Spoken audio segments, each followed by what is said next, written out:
Yo, people, what's going on? Welcome back to the channel. Welcome back to Saeed TV.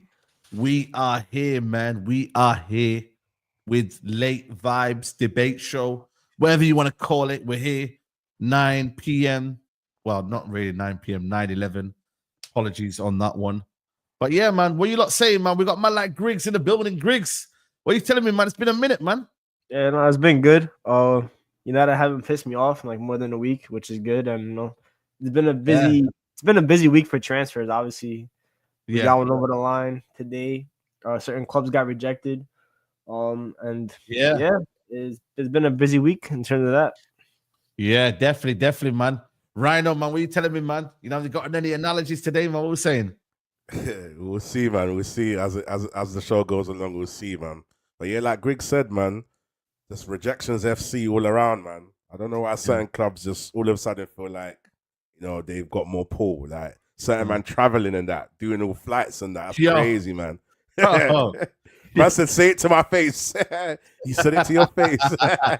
Reject me in my face. And listen, don't say we got rejected. None of our guys are traveling and getting rejected face to face. We might have made inquiries, but certain men are going to travel. Like sending offers and that, bids and that. Come on. Respect it, man. Come on, man. Trust me, man. Remind you of Myrtle, man. Myrtle Madness. Yeah. Myrtle Madness. Yeah, it's crazy. Yo, Ash, what are you telling me, man? Everything all good? You know what I'm saying? Yeah. Chilling? Yeah, all good. I mean, I'd like to get this dog deal done, sooner or later. Lecce, he's on the bench tonight, is he? Yeah, he's on the bench tonight. Yeah, he's on the bench tonight. Just saying his goodbyes. His medical tomorrow, innit? Yeah. It's a bit of a woke business, isn't it? All these goodbyes and that, man. I don't know. When did that happen in football, man? Just get him over. Yeah, get it done. Get him in the squad. Let him say hello to us on Sunday, innit? Do you know what I mean? He doesn't need to say goodbye. He needs to say hello. Bro, I'm telling you. But nah, big up, man. Big up team, man. Listen, it's been a bit of a mad day today, man. Obviously, the top topic of the town is Mathys Tel, yeah. Yeah, and obviously he's on the subject of a lot of clubs, a lot of clubs rejected Tottenham, but then in the last couple of minutes here, we got some news from David Ornstein regarding Mathys Tel, and that is Mathys Tel told Tottenham he plans to stay at Bayern Munich and reassess in the summer, despite a battle to sign him this window. Tottenham reached agreements with Bayern, 19 and reps, but forward then expressed to wish to remain in Munich. See, the thing is, right, I don't know if he's speaking to Tottenham or he's speaking to everyone. You know what I mean? You know when they say, is there any hope? You know what I mean? There, because I don't know if he's just trying to send a message to Tottenham and say, yo, listen, leave me alone. I'm staying. Or if we can have a bit of copium, guys, man.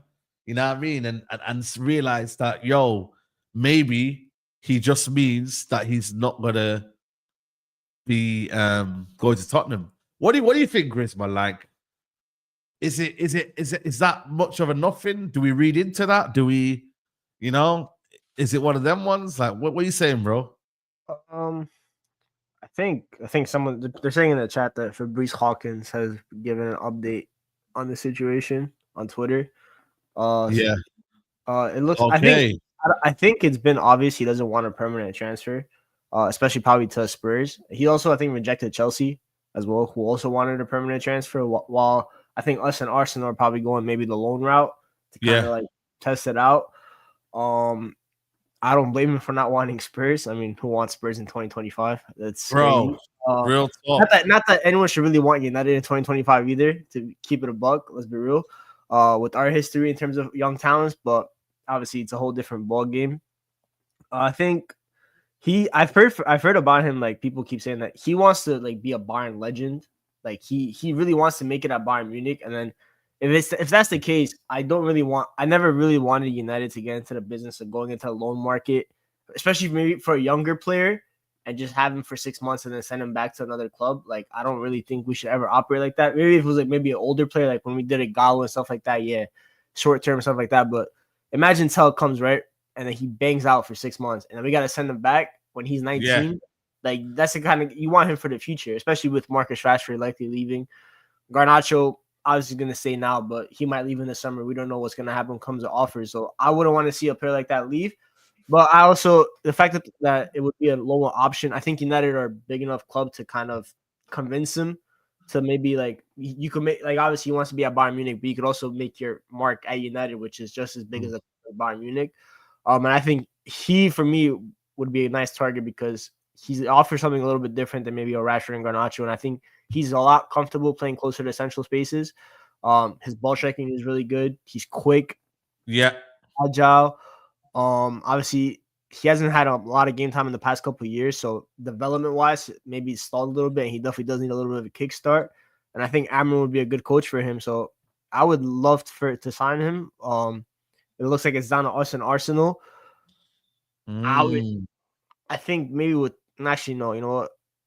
It'd be equal because I think both teams are really struggling on the left. So he probably could get. They need a forward, to be fair. They kind of need to attack more of a striker. And he could also play striker too. So like for them, like he could obviously tuck into striker for them because he's more versatile and stuff like that. While Amorim clearly has shown that he wants Tel cannot be a striker for Amorim because Amorim wants that tall physical striker that will win aerial duels and stuff like that, which is why I think we have there's two certain targets I think that are going to be in the summer for United at striker. I think it's pretty obvious who we're going to try to go after.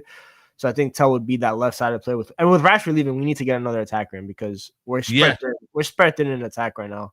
It's literally obviously Mainu is giving us a little. I'm sure we'll talk about him a little bit extra sprinkle now with him being in the 10 and gives us an extra attacker technically, but we do need another attacker. 100%. Man said Levy got that Myrtle treatment. Brother, man, he I don't know what he was thinking, bro, man. You know what I mean? Like, just because you buy or have an agreement with a club, it doesn't mean that the player wants to go there, bro. You know what I mean? Player power now is serious now in 2025. You know what I mean? It's not He's done it the wrong way around there. He's done it the wrong way around, Saeed. I know that's what I'm saying, you speak to a player, see if they're interested, see if they want in, and then you go make the move on the club. Do you know what I mean? That's he didn't even get off the plane. You see on Yeah. the tweet, it says he's on the plane. Do you know what I mean? Not even got off the plane yet. And he's already been rejected. Mate landed at the airport, thought, listen, next flight back. Madness. I swear down, bro. Like, it's crazy, man. Like, for me, I can't lie to you. That's the key thing for me here. It's like, you know what I mean? United, there's a certain pull, man. You know, you just can't say no to United, though. Like, even when you look at it, De Jong, really, like, Jordan Henderson's set to stay now. Doesn't want to go to Monaco. Right. Okay. Everyone just Jordan Henderson, he didn't want that tax-free money, man. But you know what it is, though, man? Then we got to sometimes respect our pull in it, though. Like, you know, this is why always for me, you know, when like rival fans chat shit, like who would want to come to my United? Like, I never let that one slide, you know, like, because the United pull is always there, man. Them, you know what I mean? Like, even though, like I said, they might not be at their peak, they might not be at their whatever, but the idea of my United, bro, is still there, man. Them Old Trafford, you know, the history, the heritage. Call us what you want, yeah. You could say we're doing all of this, you know, history or whatever, broski. Like, you got to remember, bro. We got that pull, bro. That Man United pull, bro. You know what I'm trying to say? It's there, man. Them, you feel me? So you can always rely on that one, yeah. So I think for me, with this Tel one, we need to get this done, man. Them. This one, I'm not letting this one slide, bro. This one there, I need to let them know. Wow. But Sai, can I ask you a question? Yeah, because obviously I haven't really watched him. Shut up. Come on. I kind of know his profile a bit. He's a bit kind of like an upgrade on Rashford, but he's got a bit more to his shooting. Looks a bit more like he's got a bit more mobility and whatever. But do you think it's exactly what we need? Like, you know, like Dorgu's come in and he fits it perfectly. Do you think, like, I don't know, I've just got a feeling that he's not exactly the perfect profile that we need, in my opinion. Yeah. You know what it is? I feel like he's not, You know what it is? I get you, yeah. Like, he's more of a winger, but then he's also a striker as well. Like, I look at whenever I've seen him, he's more dangerous on the wing and he wants to cut inside. You know what I mean? I can't believe what I'm just hearing right now. Yo, if Tottenham go and get this player, yo, Toby. Well, is there any movement on that? That's cap, bro. I swear down, guys, man. Yo, if anyhow, listen, I don't know the source on the tier on that one, yeah. But Yeah, it's cap, man. It's cap. Hey, Sorry, nah, they're listen, trying to draw you I hope- out. Listen, I hope and pray, bro, because bro, I know Toby in it. Toby would go ballistic. You know what I'm saying? But I don't see him going. I don't see. Listen, And they're he not wouldn't offering go it. there. I don't. See, Oh, yeah, Yeah, he From, don't go there. He don't go. It came from the mail. Simon Yeah, Jones. yeah, Oh, yeah. yeah. I don't know yeah. that Simon is he reliable? If it was Sammy Mobkel, I would have been like, yeah, man. Simon Jones hype, man. I don't know about Simon Jones, man. Yeah, man. You know what I mean? He's all right with Spurs, though, I think. I think he's all right with Spurs. I think it's the rest of the clubs. All I'm gonna Why say would he go to is Tottenham, though? Let's be honest. There's not much. Nah, Yeah, there's man. no reason for him to Spurs go. got the same. That bread that Spurs wanted to spend on Mathys Tel is exactly. I think it's similar to what United want in terms of money. I think it was what 60 million euros, so it's about 50 million Yeah. pounds. Yeah, So, yeah, so there you go. Hey, man. bro. Do you think Garnacho still wants to go though? I think he'd rather stay at United than go. Yeah, he'd Spurs. rather stay, bro. That's the vibe I'm Come on, getting. man, like, yeah. no Chelsea's disrespect, different. man. Like Chelsea Yeah. is different. Like, they might play in Champions League next year. Enzo's like it's a much better club. Napoli obviously Scudetto different. So like that, so it's different. But Spurs, yeah, man. Yeah. Big up my guy Manny says Tel doesn't fit the system perfectly, but his technical ability is high. He'd fit in the 10 role, but not made for it. This is Yeah, how yeah. I exactly feel. Yeah. Yeah. There'll be a lot of It's a lot of better adjustment upgrade. It's needed. better than what we have, but it's like, Mm. is it But you know what really, changed like- everything though? Is Dorgu. If it was Tel Yeah. and Dallo, I would have been like, yeah, man. Yeah. I lie. But it's Dorgu and Tel. That's a whole different dimension. Bro, Dorgu might be the one that gets more advanced than flipping Tel. You know, in certain situations. Yeah. Like all Tel has to do is get in inside half space, whatever they call it nowadays in football. But if he's in that little pocket there, yeah, in that little left 10 role, and he just shoots on sight, bro, then we've got a player on our side. On our side. It's Obviously, another thing. I think also I think a lot of people like when they see the 10, they want like this specific thing. Like they kind of want like an Ozil type 10 where it's like a guy that just pops up in the middle and stuff like that. I obviously in Amorim system, maybe he had that in Portugal, obviously with what's his name, Gonçalves, right? On the left, Yeah. who was kind of like that kind of player, but it's not the Portuguese league, it's the Premier League. And I want our 10 to be a versatile player in terms of he could play central, but he could also go out wide. And Yeah. like maybe our wing, like Yeah, obviously, yeah, so I guess our wing back wasn't running because if we play with 2 10s and then a striker, I'm gonna be real. In the Premier League, that's gonna be a lot easier to defend because teams are just gonna push up and we're gonna have no pace in behind. That way, there's not gonna be any threat of transition. There's no threat of a runner behind, so the team has to think about different. Yeah. You put Mathys Tel there, unless you get like a Shirky, then that's different because that guy is. That's the best technician I've seen in like the past 5 years. But in terms of a Tel, like that's why he's good. I think he also wants to play essentially. At Bayern he wants to be a striker, but he can't because Harry Kane is there. is But he mad? What's he on, man? he doesn't want to be a left winger because I think He's years that's away what from being ready for a striker, and he's too weak. You know, Yeah, he's yeah, not yeah, strong enough on the he's ball. not- He runs That into channels That too much. killer That's why gene. You don't have that killer that's why I gene. think that's why I think the Amorim system is perfect because that left 10 is can also be utilized as a left Okay, forward. inside You're forward. literally- Yeah, inside you're forward. right next to your Yeah. striker, and then if you, Yeah. like we mentioned, Dorgu, who's literally just going to be a one-man machine down that left-hand side by himself. Yeah. It's perfect. He's also and also Dorgu. He looks like he's very technical. He's comfortable coming inside as well. Pause. He's comfortable like tucking inside. So I think it'd be perfect. I think that we gotta get players that are versatile tactically because if we just get, I don't always want specialists because specialists. Yeah. Because obviously, knock on wood, hopefully Amorim makes it. But right, well, what if he doesn't? For the next manager, I don't want to have players. Listen, get in there now, man. Get in there now. Don't be chatting in the comments. Yeah. All Get in right. here. No, but You know it's what I'm funny saying? because I don't agree fully with Musa, but I feel like we shouldn't get too. Obviously, I think for us the profile's more exciting, but we still need to wait and see what's going on. But the profile of what he can bring to and add to the system is what I think we're more excited about still. But we definitely need to wait and see, man, because football has a funny way. Doggy, you saying, Rhino? You know what I mean? Rhino. Yeah, You saying with Doggy, yeah. For him to come in and actually perform well off the ground, it's going to be a miracle. Do you know what I mean? 20-year-old lad coming into Manchester, not speaking the language. That's going to be a tough ask for him. It's going to take a little while. So, like you're saying there, we can't expect it right away. It's going to take time.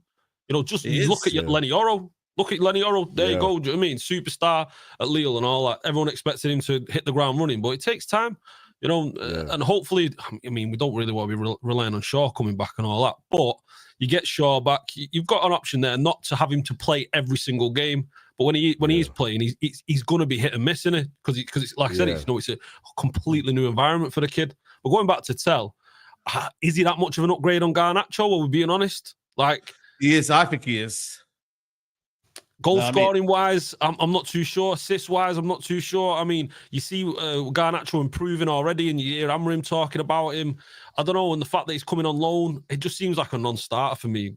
Mathys Tel, I just no interest there with him. If I'm being honest, what Griggs was saying there with Turkey, do you know what I mean? I'd be all over him. He would be a dream signing. How he's not made a move to a big club yet, I just don't get that. 21 years old, got all the technical ability. I'm gonna be real. I don't give a shit about ad possession, bro. If you're as a coach, if you can't make that work, you got running back. Do you know what I mean? You got players running back. We've got a system there to cover him. Bro, y'all play FIFA, right? Shirky does step overs like it's FIFA. They're so quick. Like he does a step over, and the guy's already biting, and he's gone. And he's not, and the guy's not even. And he doesn't even have like an explosive first step. If Shirky had any level of athleticism, like in terms of pace, he'd be the best player I've seen in football because he's so quick when it's time of his dribbling. He's strong like an ox, and he's also got an amazing final ball. He's an amazing player, but out of possession, he doesn't work hard enough. Yada yada yada BS. I don't give a shit, man. There's certain players that you don't give a shit about out of possession, and for me, that's one of them. When you're that good technically, I think probably maybe has like an attitude problem apparently, but whatever, man. Just make it work. That's the kind of guy that you bring in and you're like, yo, let's make it work. It's a risk I'm willing to take. That's the kind of risk I think United should be taking in that number 10, because if you bring Shirky, then just go get another athletic winger to play on the other side, and you're cooking, man. Because Shirky might even make Hoyland eat. That's how good Shirky is. You know what it is, though, Griggs? He'll put food on the platter for Hoyland. I think with Amorim's kind of philosophy, I think every player just has to work. So I feel like if he has certain, like I get it. I don't really know about Turkey, but from what you're saying, it sounds like he's worth the risk because of how good he is on the ball. But I think it just doesn't go with Amorim's policy. And then bringing Turkey in now might make Rashford look a bit mad now. Not to say that they're similar, but you know, Rashford has certain attitudes. You know what it is? You know what I mean? There's certain players like, people think they're lazy in it, but like Turkey, like when you're a baller like that, bro, like what I'm saying, like, bro, like man, I'm talking about like certain players like back in the day that weren't like the most, they weren't like they're doing a lot, but then all of a sudden, boom. You get me? Saeed, no one's going in for him. It's so weird. He's so cheap as well. It doesn't make sense. Maybe it's the entourage, innit? Maybe it's the entourage. Yeah. It's hard to deal with the entourage. Or the agents and that, yeah. Your agent, maybe they're asking on demanding for a little bit of money. Do you get what I'm trying to say to you? Like, maybe it's that reason. You get what I'm trying to say? So that's all I'm thinking of in that regards. So, you know what I mean? But shout out to Staffing, man. Shout out to everybody here, man, as well, man. 1.2K in here. There's only 221 likes. That means 1,000 of these are just praying, man, innit? So you hit the like button, man. But I think for me, I don't believe in attitude, man. Listen, man, like, bro, like, there's certain people that might have attitude and that, but, bro, man, like Duran apparently, did you see the report on Duran? They're saying that, how does attitude mean that you think you're better than Watkins? Like, that's what the report's saying, that he thought he was better than Watkins. Maybe he has that mindset. Why can't he have that mindset? Yeah, you want him to have that mindset. You want him to have that mindset. You don't want him to think I'm not as good as what. You want him to try and overtake him. That's what you want from him. I mean, they want to say, nah, I'm not as good as Watkins. I don't think I'll ever replace him. Like, what are we talking about? You need that. Yeah, you need that mentality, man. I think he's probably got a better ceiling than Watkins. I don't know. Like Watkins, obviously, he's a late bloomer. Absolutely. Hey? Absolutely. Yeah, exactly. Like, do you know what I mean? Obviously, he's gonna want to fight for his position and that because listen, the thing is with Watkins, he misses a lot of big chances, innit? And when you start to see man missing bare chances and that, you're like, yo, I can finish off these chances, Put me in that same position, I'm finishing them chances. So of course you're gonna. If it was a bagsman, if it was a bagsman, I'd be like, you know what, yo, still, you know what I mean? Like, yo, man is doing this thing and that. But bro, man's misses chances, Watkins. And I'm not again taking it away from him, but he does miss chances. Shout out to Lonely B, man. Remember the channel. Make sure you hail him up, man, in the chat. Lonely B, W in the chat. But for me, like, bro, I'm sick of this whole attitude thing, man. Like, bro, if you're a baller, if you're performing, F your attitude, bro. If you're performing week in, week out, I don't care about your attitude, bro. Simple. You know what I'm saying to you? I don't care, bro. You know what I mean? Have the arrogance of the pitch on the pitch. have it, but perform consistently. Unless it's a thing where maybe, what if it's a thing where his attitude is kind of affecting everybody else, like in terms of maybe he's a bit moany, like, and then other people are just thinking, bro, relax, like maybe it's how he's acting off the pitch as well towards the other teammates. Maybe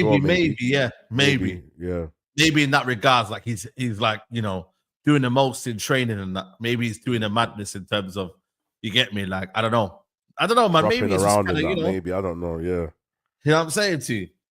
But you know what, man? Listen, the Tel transfer saga, like, it's mad though when you deep it. Like, it's like this is how like bad the transfer market is, yo. Like, there's a saga for Mathys Tel, who's 19 years old, man. Even though, listen, I'm not saying it's not quality, but the fact there's a saga on Mathys Tel is crazy. Even Garnacho to a certain extent.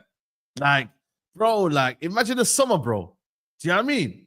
It's crazy, man. It's crazy. But for us, what we're building right now, like, I think for me, we need this inside forward, man. We really do. Like, it really is. We need this inside forward. Like, I cannot. Like, if we don't get Tel, who else is out there, really? I'm not really feeling cool. Are we looking at the right side, though, Saeed? Are we looking at should we not be looking at the right side? Do you know what I mean? Because it seems like the right side is where we need. Left side, you can put Manu there. Do you know what I mean? You know, you can put worst case scenario Bruno there. We've got Garnacho right there if he stays. Whereas the right side, what are we doing on that right side? That's what I want to know. We've got no options in that right channel. You can put Manu. You can put him on the right side. He looks good on the left. You can put Ahmad in that right attacking midfield spot, but then Ahmad looks better as a wing back. So, you know, as we keep going back to, or at least, you know, me and Griggs are going back to, you put Cherky just in front of him. That'd be perfect for us. But that's where I think we need to be looking. Yeah. My last stuff to say that I'm worried because Griggs hyped him up and there's always bad news. That's crazy. That's incredible. You gotta give it up, bro.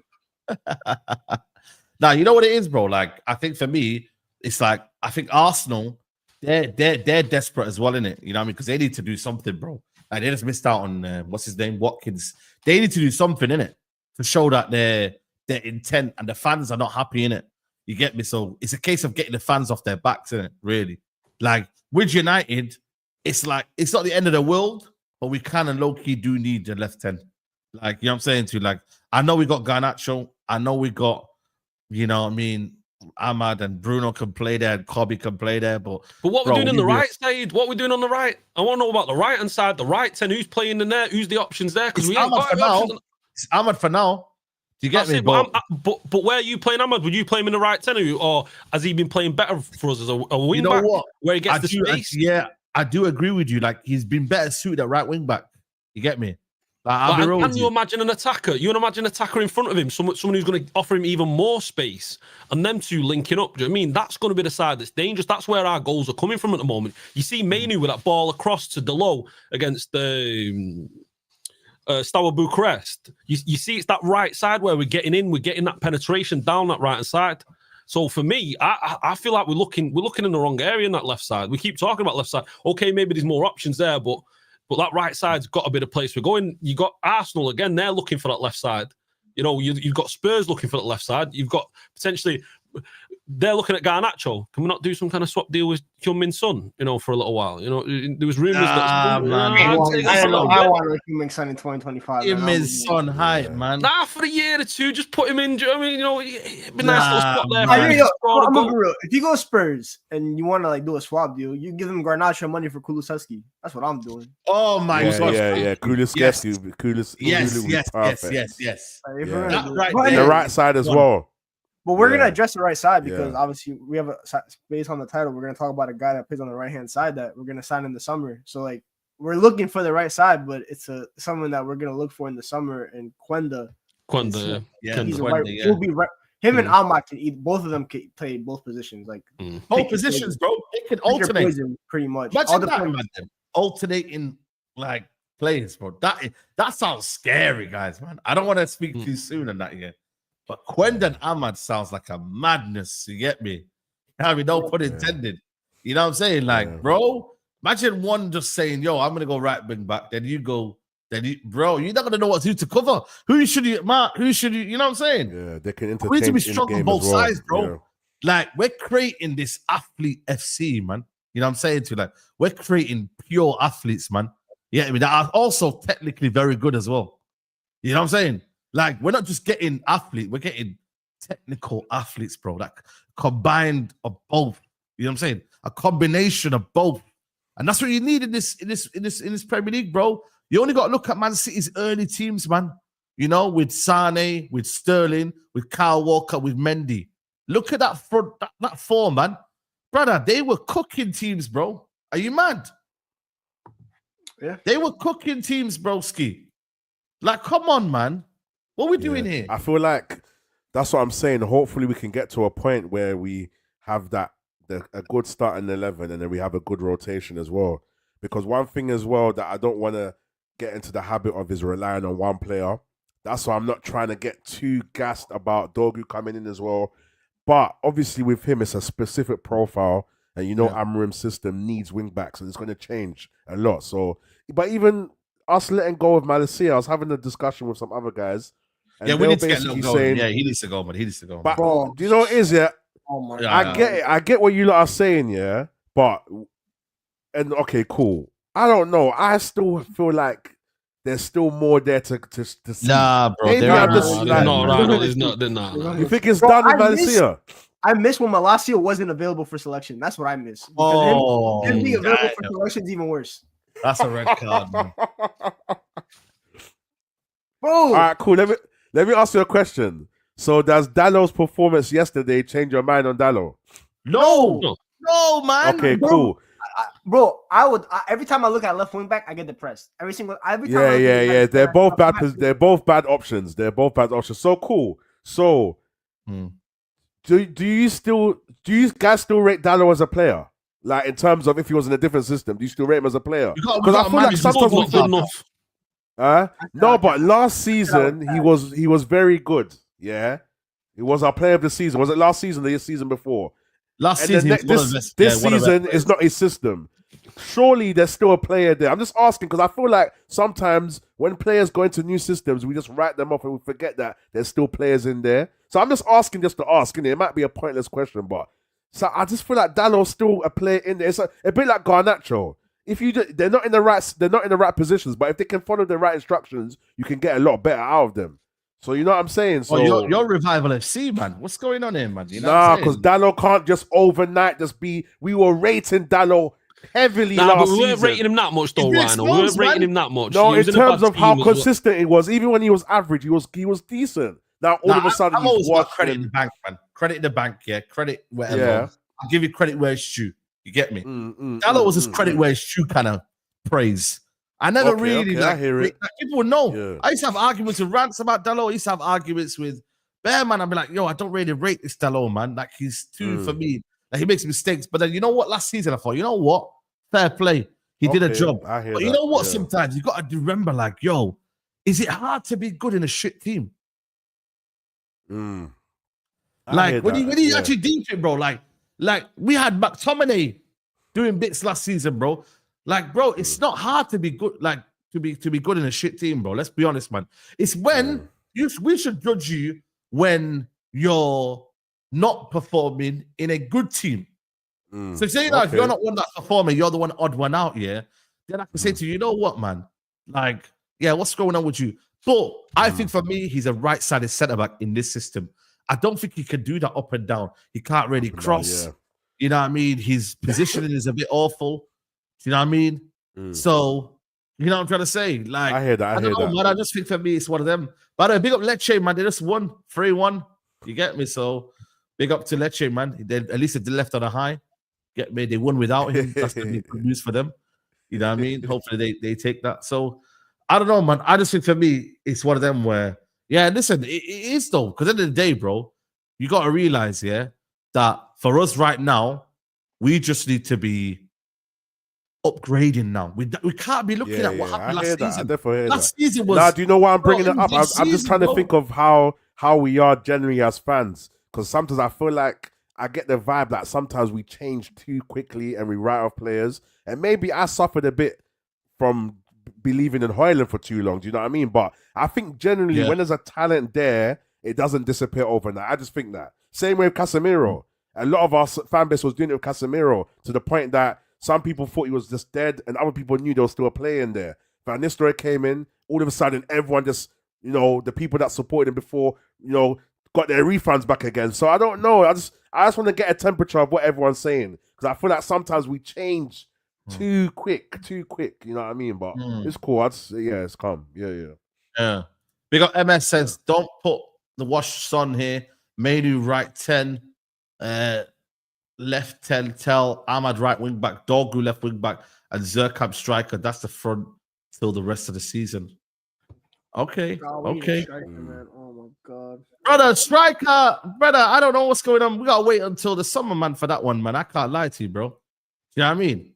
Shout out to Wasim, man. So much better seeing Ahmad right wing back, because it meant we overloaded the front line more as opposed to what's this one here? Tel not gonna be in the squad tomorrow.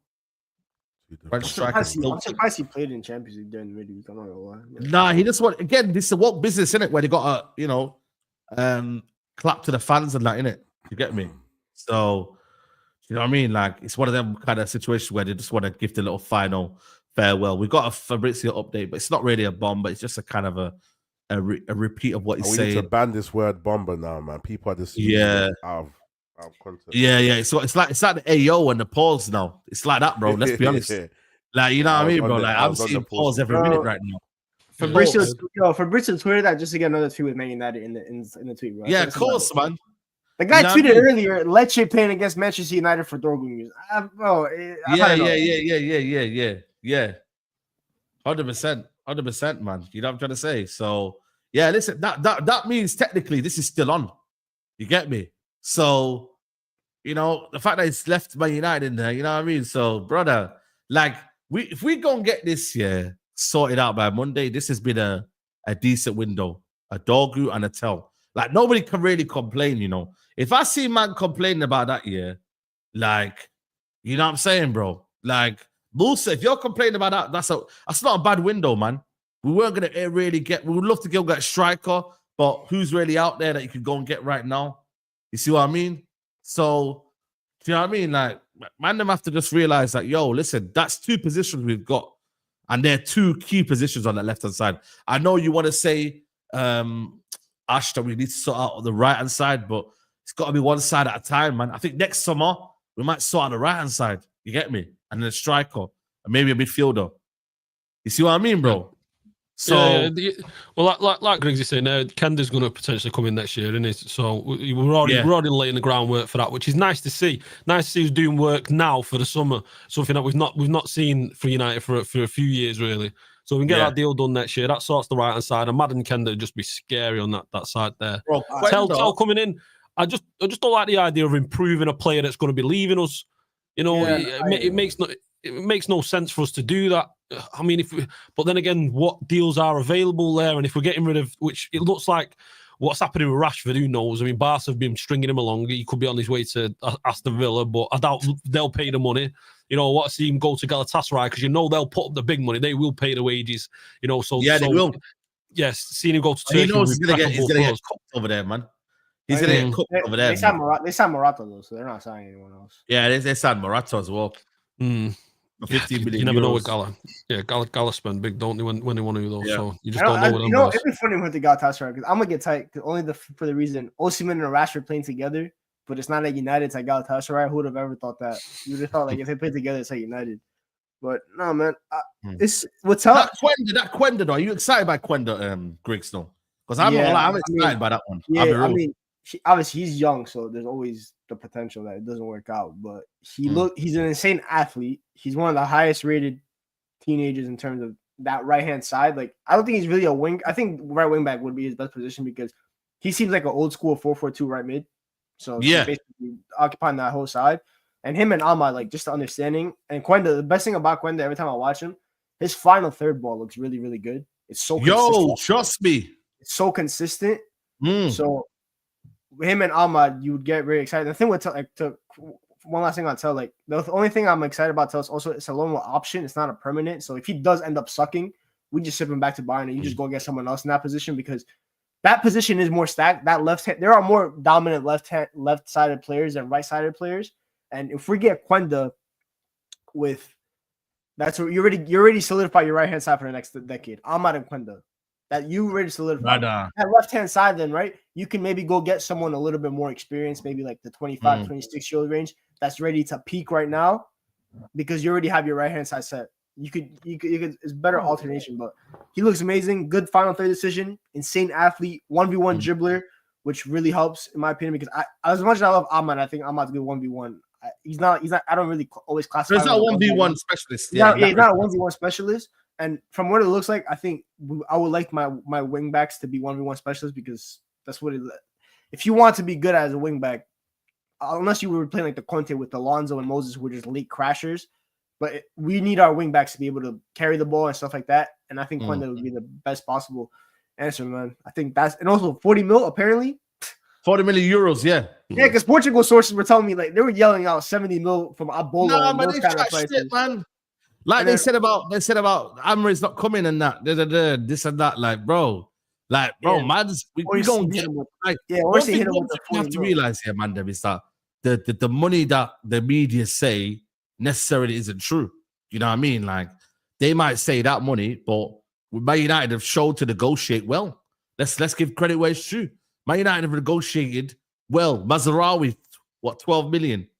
You know, 34 million for Xerxes, 45 million euros for Mathys Tel.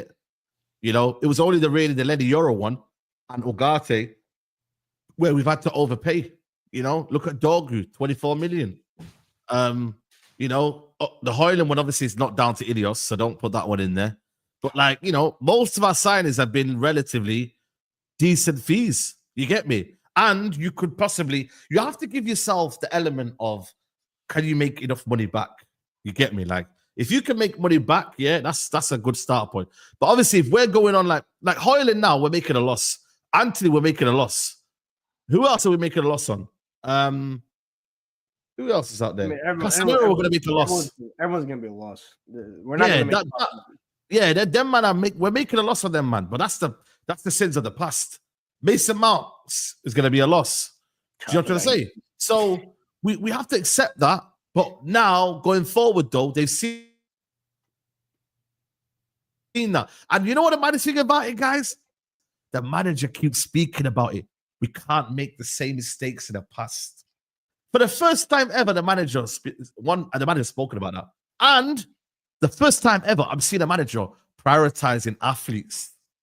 Whenever, apart from maybe, who else is... Who's the one technical athletes though, not just athletes though, Saeed. Technical athletes, do you know what I mean? Athletes. Maybe going back to maybe, I don't know, Mourinho, I don't know. Like, who's the last manager to really like prioritize athletes, technical athletes? Maybe Mourinho. Maybe. Yeah, Mourinho. You know, so end of the day, right? You gotta understand, man, like this is a good thing. And you know, we need to be on it, man. Like, we need to be on this, bro. You get what I'm trying to say to you? And I like the way the team is kind of shaping up now. We're getting key positions here and there. Now it's just getting a midfielder in. Then it's getting a striker in. Maybe getting a left-sided centre-back in there. And then, you know what I'm saying? Then now you can see our team is kind of piecing up, Ash. You know what I mean? Like, you know what, Said? I think a striker make a massive difference to this team. You see Hoyland. I mean, Hoyland offering nothing up top, is it? Do you know what I mean? He offers no kind of runs, no hold up. Xerxes, okay, he can hold up the ball, he can bring players into play, but we've just not got the players around him to get in and score goals at the moment. So you had like a quality striker there who's going to put the ball in the back of the net. And, you know, you look at that Steaua Bucharest game, you look against Fulham. I mean, we had one shot against them, the Lisandro Martinez. And let me just speak on that for a second with Lisandro Martinez against Steaua Bucharest. I mean, some of his passing was exceptional, some of his play, and see him actually being able to step up. And what that does is, what him stepping up, the reason why he's doing that is because Mathys Tel in the team, not Maguire. You see Tel next to Mazraoui, and there's a little bit of pace over the top. They're allowed to push up so much higher, which is why we're able to press so much higher and contain and actually win the ball back so much earlier. And why, like I was saying, Martinez is able to go a little bit further into the final third. And you're seeing that. Whereas when you have Maguire in that team, he drops back so deep and it just leaves space over the top, left and right, which then leaves the options for the opposition to get the balls into the wings. and basically have players on side when they shouldn't be. I can't remember what goal it was against. It was at Old Trafford, but just Maguire dropping a little bit too deep. And I love seeing De Ligt in that central three of the centre backs. I know what, like Griggs is saying, he's not got the passing range, but for me, what he offers actually stepping up and able to initiate the press a little bit earlier. I love that, and I feel like that's a massive addition. You've heard the managers speak on it, and I feel like once we get the back line sorted, which is able to press a little bit earlier, a little bit higher up the field, then we get the striker as well.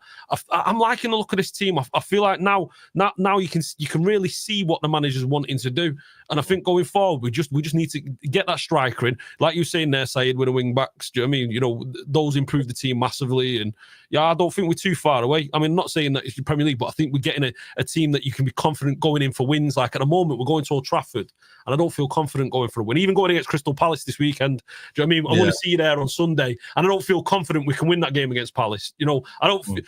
What was the last home game? It wasn't Fulham. Brighton. We felt like that was going to be a loss or a draw. We didn't feel confident going to that with a win. Do you know what I mean? And that's because of the players that we've got at the moment, and because the system's not really systeming at the moment. Well, at that time, you can see it starting to tick over now. What I love to see was he's figured out Mainu. That is a thing of beauty. Something we've called for, you call for, I call for. Quite a few of the lads on the street. Do you know what I mean? And he's seen that now, and you can see in the post press conferences how excited he is talking about it. And that if we see more of, I feel like we're only going to see more goals and only going to see more control of the game. So I'm excited, but again, we need that striker. Like, you know, one thing I've learned about Amorim as well, what I feel like you guys can correct me if I'm wrong. He's learning more, isn't it?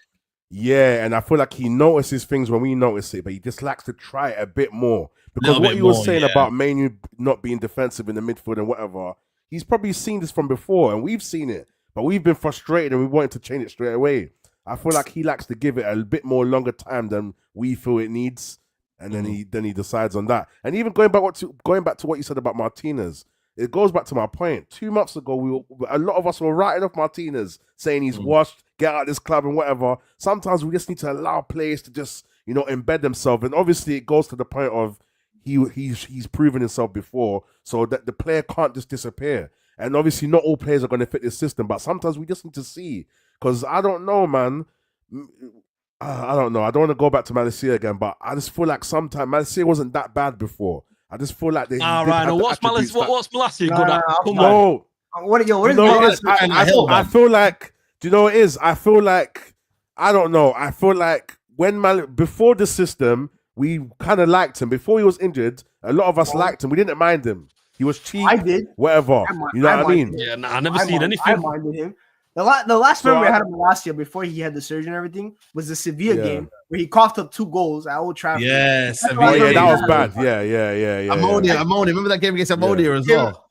He's okay. I mean, he was like, we bought him for 12 mil. So at the end of the day, I don't really care that much. Yeah, he's cheap, innit? Yeah, he's cheap. But the thing is, like, he was really good as a left back in a back four. As a left wing back, he offers nothing in the final play. Nothing. I hear that. Yeah. And to go on Lissandro, did you hear Amorim say that? Amorim said that, Griggs. Did you hear him say it? Going forward, he's offering nothing. He could play in the back three as one of the centre backs, but he's going to offer us nothing in that wide position. And that's the thing with United. I think I clocked it from the beginning, and most people did it. Every United fullback is best as a center back in the back three. Dalot, Mazraoui, Mazraoui is the best one of the 3 because I think I don't know what fullback is now. Man. I swear down, bro. I look at these brothers and I'm like, yo, you man were playing fullback for your whole career, man. How are you, man, this bad? No, but it's different. I'm learning as a football fan that there's a difference between a wing back, and a fullback. Big difference. So difference in the system. Yeah. It's clear and evident to see what is a fullback and what is a wing back, bro. It's so clear. Like, I think it's also because specifically mostly because of the Premier League, because of how athletic it is. You need your wing backs to be just physical dominant. Yeah, bro. And the only one, if maybe his peak would have been Luke Shaw as a left wing back when he had the pace and everything, but obviously he hasn't had that in 8 years. Yeah. So, and he's best as a left center back as well. So that's how it is. For me, Mazraoui is the best one out of the 4 of them because I think he's the most comfortable at receiving the ball to his feet. He's got the best passing. Even him, out of he all of them. struggles there as well, though. As well, No, not really. I'm talking about like as a center back. That's why for me. Oh like, yeah. He played well. When it comes to the fullbacks, I wouldn't mind basically bidding all of them except Mazraoui and just cashing in and going to get players that fit the system. Like go get wing backs or something, but also go play in the back four if anything goes back. But because for Dalot, for me, I think because Dalot has value. I think in the back four across Europe, he could play. He can get into many teams. So you know what Real Madrid was calling, yeah? That's what I'm saying. If the team offers me 40 mil, 35, 40 mil for Dalot, I'm taking that in a heartbeat. Malacia, just get rid of whatever. I don't care to who. Whether it's Como, whether it's Leon, whether it's the Benfica one, isn't it? Where's he playing at Benfica? Sure, they play in a back 3-2. Actually, no, they switch sometimes. But Real Betis offered as well, didn't they? Yeah, shout out Betis, man. They want United scrubs. Good for them, man. Shout out to man. But I think to go back, also Lissandro. I think Lissandro's been good the past couple of days. Obviously, he seems like he's getting more. Well, the Newcastle game, but I still think for me, I think we need to upgrade on Lissandro. But I also have to take into account the opposition. Fulham was a good test. Sit back. Very solid team, but Bucharest did not press us. They did not press us like that. So it was easy for him to step up. It was easy for the Ligt to step up. What happens when you get pressed and then you actually gotta obviously Lissandro in terms of passing, he'll be fine because he could pass the ball. But the Ligt, he looked good against Bucharest because he'd have to be as progressive and stuff like that. He could just keep passing, keep attacking, all that kind of stuff. There's gonna be teams that are gonna press him, and his lack of ball progression is gonna piss me off because I don't think he could do that. Is Maguire the right answer? No.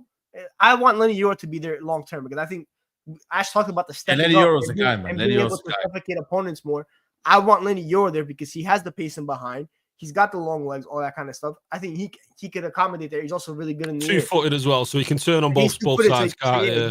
And he also has that switch on him like we've always seen. And then I want Lissandro's calm for now, but I do think I want more physical center backs for the long term because I think what's his name?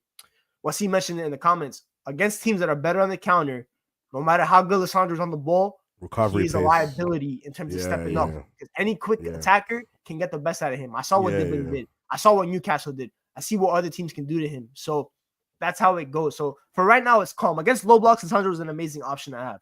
Amazing. But we don't really play low blocks like that anymore. Yeah, in Europa we're playing because the opposition is not that good over there right now. But in the Premier League, how many teams really play a low block in the Premier League these days? We saw Southampton. No, you got to force them into it. That you see top teams. You see Liverpool do. You see City do. You force them into the low block. That's what you do if you've got the quality on the ball and you've got the ability in the possession. That's what you do. You pen them in. Then that's where we want to get to, innit, old Griggs? Do you know what I mean? So I understand what you're saying. A lot more teams are a lot more progressive now, like your Brightons and a few your Newcastle, your Aston Villa and stuff. But I feel like if you've got a good enough squad, you are going to press teams into that sit in the box mentality. Is this a true quote, by the way? I don't know, Abdulaziz. Is this a true quote? If that's a true quote, then that makes sense. You know what I mean? But I don't know. I said that. That's what he said. Yeah, he said that in the post-match press conference against Stour yesterday. Yeah. That's telling that one.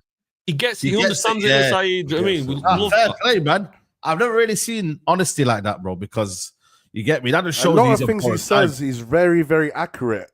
As much as he doesn't always address it straight away, but he knows it. He knows it. So it's good. I like that about Amorim because it just shows that tactically he just knows what he can see and what he understands as well. He knows what he's dealing with. So it's good, man. It's refreshing still. You know what it is though? He is a humble guy. You know what I mean? He's not a guy that fusses around. He's a good trainer. I ain't got a bad word to say about him, man. But you know what? Sometimes you just there's no sympathy around here, man. There's no, sentiment FC, man. You know what I mean? It's a bag of man that needs to go, bro. You know what? You know what the maddest thing is about this United team now? I just think for me, it's about getting rid of the deadwood. Then you'll start to see, we got Euro, we got Ahmad, we got Quenda, we got Dogu, we got quality, Delit, we got you start to see the squad is so much better. But when you have the deadwood within a team that's still learning the job, that's when you start to just think that everything's shit. You know what I mean? And you have this kind of false, perception of this team. You feel me? But ultimately, it's the manager that I believe in the most. You get what I'm trying to say, guys? I believe in this manager more than any other manager because you know why? And people might say, "Oh, but you said this under Ten Hag." But the thing is with this manager, is that at least he's saying, "Yo, I'm here to play my way, and I'm not gonna change." Like the other manager came in and started talking bollocks about, "I'm not gonna play the Ajax way." You get me? And we're gonna place what the certain players are suited to. Like this guy don't do that, bro. He plays what the team is suited to. You get me? And he don't allow any passengers to be in his team, bro. You get me? You can even see when we're even playing, have you noticed my man's still going in on players? I don't know if you've seen it, but he was going sick at Dalot, man. Even when we're 2-0 up. He was going mental. He's conducting him. He's moving the players. He's coaching him as they're going playing a match. You never saw that with Ten Hag. Ten Hag was, as we saw at Old Trafford many times, Saeed, Ten Hag would just be stood there doing nothing, just watching the game go by. Whereas you see Amorim, he's conducting his players, he's moving, he's shouting, he's telling them, he's using a match as a coaching session in itself. And you love to see it. Not just that, he's speaking on players tactically, technically. Ten Hag never spoke on players. He spoke on the attitude of players, the commitment on players. He never spoke on anything in regard to tactic. He just gaslit fans. We're the most attacking side in the Premier League. We're creating loads of chances. Like madness. You've not heard Amorim say anything like that once. He said, yeah, it's not been good enough. Yeah, we're going to ride the storm. Yeah, these players aren't good enough. Yeah, we need better.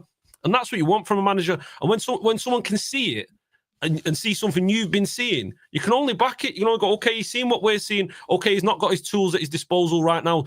Give him his tools. Let's see what he can do when he's got his tools. And you're starting to see that now. You're starting to see him figure out the menu situation. You're starting to see him figure out certain players aren't fitted in. He's brought in Collier's looking nice for little spells, and he's slowly figuring it out.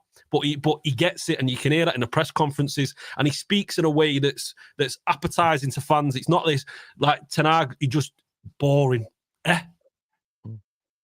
Yeah, exactly. You know what I mean? Shout out to Staffy in the cup, man. Staffy, what are you saying, bro? What's going on, man? Yeah, we're chilling, man. We're chilling. What are you telling me? Yeah, I noticed. That's why I asked for the link. But as for the link, because I'm not gonna lie, I wasn't really happy. I felt there was a lot of revisionism going on, a lot of flip flopping going on. You know, when you see, I'd love to show you guys like a reflection of yourselves after a loss versus when you just chill on Friday nights. It's like you guys are not the same people no more. Bro, of course not, man, because no one's disappointed you. We lose a game, and I'm here calming everyone You're not down. the same person. Guys, come on. And now you guys are just completely going back on everything that you said, and I'm like, bro, I wasn't hearing this before. You know what? You know why I asked for the link mainly? I was like, you know what? This is too much waffle now. I have to ask for it. I had to sit here and listen to Rano saying, "Oh, you guys were writing off Martinez saying he's washed." Like he wasn't just giving away goals game after game. Bro, after game. that's what I'm saying, bro. But the misrepresentation sometimes on this channel is insane. Like Rano, I need that camera back on because I don't know what you're talking about, brother. You wasn't saying this when we were losing 5 games in a row. I was the one sitting here saying, you know what, he's shit, but everyone calm down. You know, but now he goes back to stringing a couple good passes, which no one ever doubted him, by the way. I mean, I don't think I've ever heard anyone on this channel say that he can't pass the ball. We just said he's a liability when he can't really pass the ball well in a game. And to be fair, he's been doing it over the last couple of games. But the revisionism is crazy sometimes. I'll be honest. But we moved. You know what, though? You think it's the fan base problem, though, Staffy? Because I look at the fan base here. Like, for me, and I've never seen it on other fan base yet, but they could literally be like, yo, that play was shit today. And then it's like, hold that, like, you know what I mean? Like, and this is the thing for me. I get it with a lot with Bruno Fernandes, isn't it? Me and Bruno Fernandes stands, yeah. I swear down, bro. I could comment here on a tweet saying, nah, man, Bruno Fernandes can't be part of our team next year. And bro, they're flooded in the comments, bro. Say you don't respect Bruno, this and that, da-da-da-da.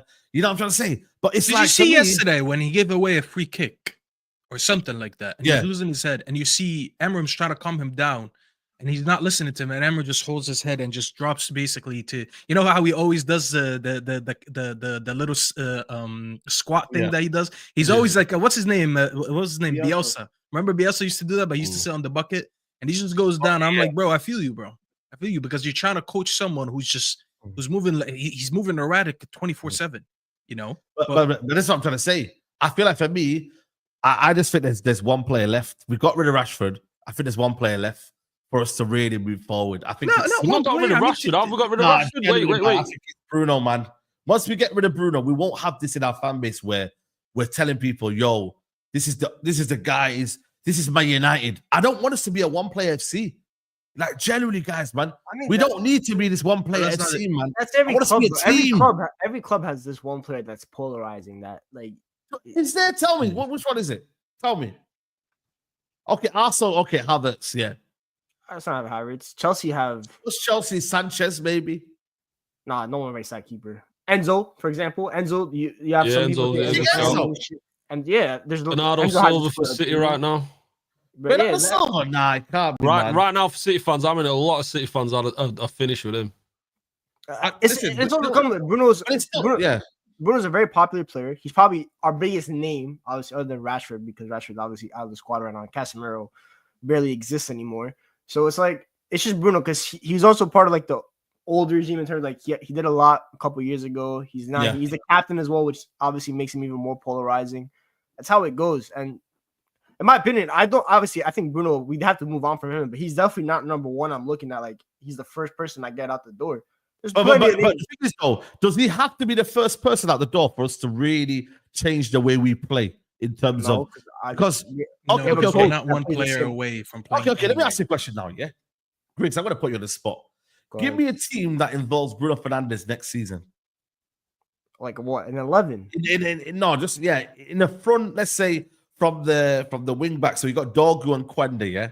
Who's in the sixth role and who's in the tens and then who's up front? If we do with that team, it depends. If we get like a striker like Osimhen or Gyökeres, I wouldn't be like very mad if Bruno plays in the 10. I wouldn't get like super. And then are you shoehorning then? Are you shoehorning? I'm not shoehorning. No, I'm depending on who we sign and stuff like that. Like when I look at it, right, my center mid, I think Bruno, the DLP arc is calm against low blocks and stuff like that. Like we saw yesterday, that's calm. But like I mentioned against Lissandro, teams that are gonna press and are lethal on the counter, you can't play Bruno Fernandes in the pivot because he's gonna get cooked. He doesn't have the awareness for that yet. Maybe in a couple years down the line in the Serie A club, he'll have the awareness then. That's calm, like a Çalhanoğlu. But right now we don't have that. But he's not gonna be a 10. He's gonna have a kind of a freedom mode where he'll pick a pass to a striker that actually has movement and stuff like that. You'll have a wing back that keeps the width so Bruno can play a little bit more central. I'm not saying he's my first option, but he can be in a team like that. When I look at, for example, if you ask me today who I would rather get rid of, Højlund or Bruno, I'm telling you Højlund straight to your face. Of course. I'm not denying that. I'm telling that right now. Even with the Rashford right now, I'd rather get rid of Rashford because obviously he has no future there. Casemiro, I'd rather get rid of Casemiro first before I get rid of Bruno because Bruno, I get it. Bruno offers you, because like I mentioned, Bruno offers you versatility in a sense because he can play in one of those 10s or he could play as an 8 in a pivot. He could offer you minutes there, and he'll be a liability at times, but he also won't be the worst player. At least I trust Amorim enough to be able to cover Bruno's weaknesses and try to magnify him. He's a good coach like that. With Ten Hag, Ten Hag would have had him. It would have been suicide anyway. But I think Amorim has shown with Bruno, he can get a tempered Bruno. He can get him to be a little bit less erratic. Like obviously, Safi mentioned. You know what it is for me? Yeah, I just think for me, it's like I feel like we're just playing Bruno for the sake of because it's Bruno. You know what I mean? Like when you look at a specialized player in that position, you know, a left 10. Say that, for example, I'm just giving you an example, Florian Wirtz. We bought Florian Wirtz, right? Oh, yeah, then I'll tell Bruno to kick rocks. No, but I'm just saying the way that, like, I feel like we need to be able to get a top player in that position, then having two central midfielders, and then making it a team balance. I say this until that happens, I'm not really gonna get onto Bruno because I look. Fair enough. The least of the problems, isn't it? Because if Bruno don't play right now, other than Eriksen, but Eriksen can only give you about 60 minutes and then he gets very tired. Who can offer me what Bruno offers me? Because Ugarte, Colliers, those guys are shin kickers. Those guys can't I hear you. Bruno. Kobe Mainu has shown you that he can play in that 10, but he's a complete different to Bruno because Mainu's not a passer. He's a 1-2 kind of guy, while Bruno's kind of that's why it's the engine as well. It's the engine, isn't it? It's the engine, it's his leg. Engine. He's always there. He never gets injured. He'll always play the 90 minutes. Yeah, availability. Yeah. It's one less issue to worry about right now. I think we have much bigger issues. I feel like, you know what it is though? You see now, I'll give you an analogy, yeah? There's a leak in the house. You pay no attention to it. You're like, you know what? But it's just, you know, it's one of them, innit? Like, it's calm. It leaks maybe 3 hours out of 24 hours, and it's just stops coming out, yeah? And then one day, bang, you know what I mean? Full on leaking, roofs falling apart, da-da-da. And then that's what we get to. So we get to a Bruno where it's a bit of in-house fighting, da-da-da. And the next thing you know, yeah, he does something stupid or he doesn't perform in a big game. And then this big, and this, by the way, I see this on every single channel, yeah? Every single big United fan channel does this all the time. They have this debate about Bruno Fernandes. Is Bruno Fernandes fit for the system? Bruno Fernandes' form. Bruno Fernandes, is he the guy that we all think he is? And then what happens is, he scores a couple of goals. Respect Bruno. He's the magic. He's magnifico. Honestly, please, guys, check it out. It is happening year after year, bro. I'm not even lying to you guys. It happens year after year, yeah? And I'm like, don't let the roof come down. And all of a sudden, we're back to square one. Like, it's one of them. I'd rather just fix the problem. It's like Rashford. We've been messing about with this situation, Rashford, for so many years. All of a sudden, it's took Amorim to decide, you know what, man? This guy ain't it, bro, man. You know what I'm saying to you? Like, and it's not. And we found out. You get what I'm trying to say? So that's where my head is at. I think the you know what I mean? The Rashford situation is a little different because it's not all about the playing ability. It's a lot with the interview that happened. It's a lot. No. Maybe that's a wrong comparison, but I think Rashford would be playing a lot more minutes if none of the off the field stuff happened. He'd be playing a lot more.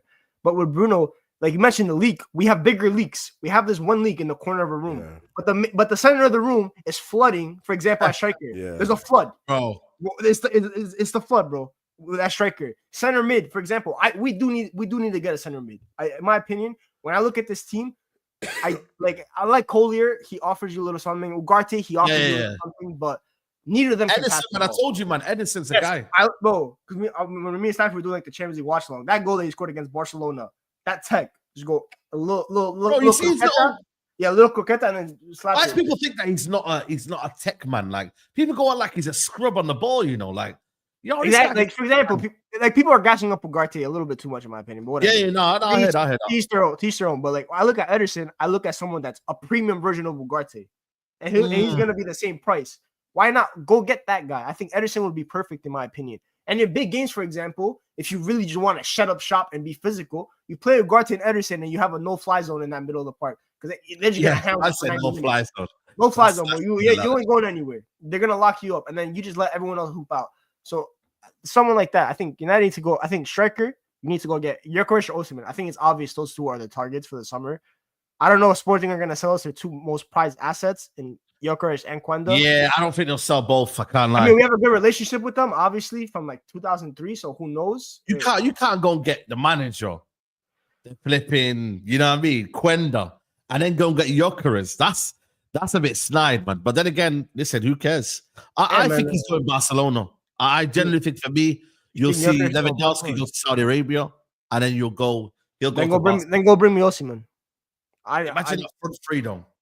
Enquiries, Lamine Yamal, and Rafinha.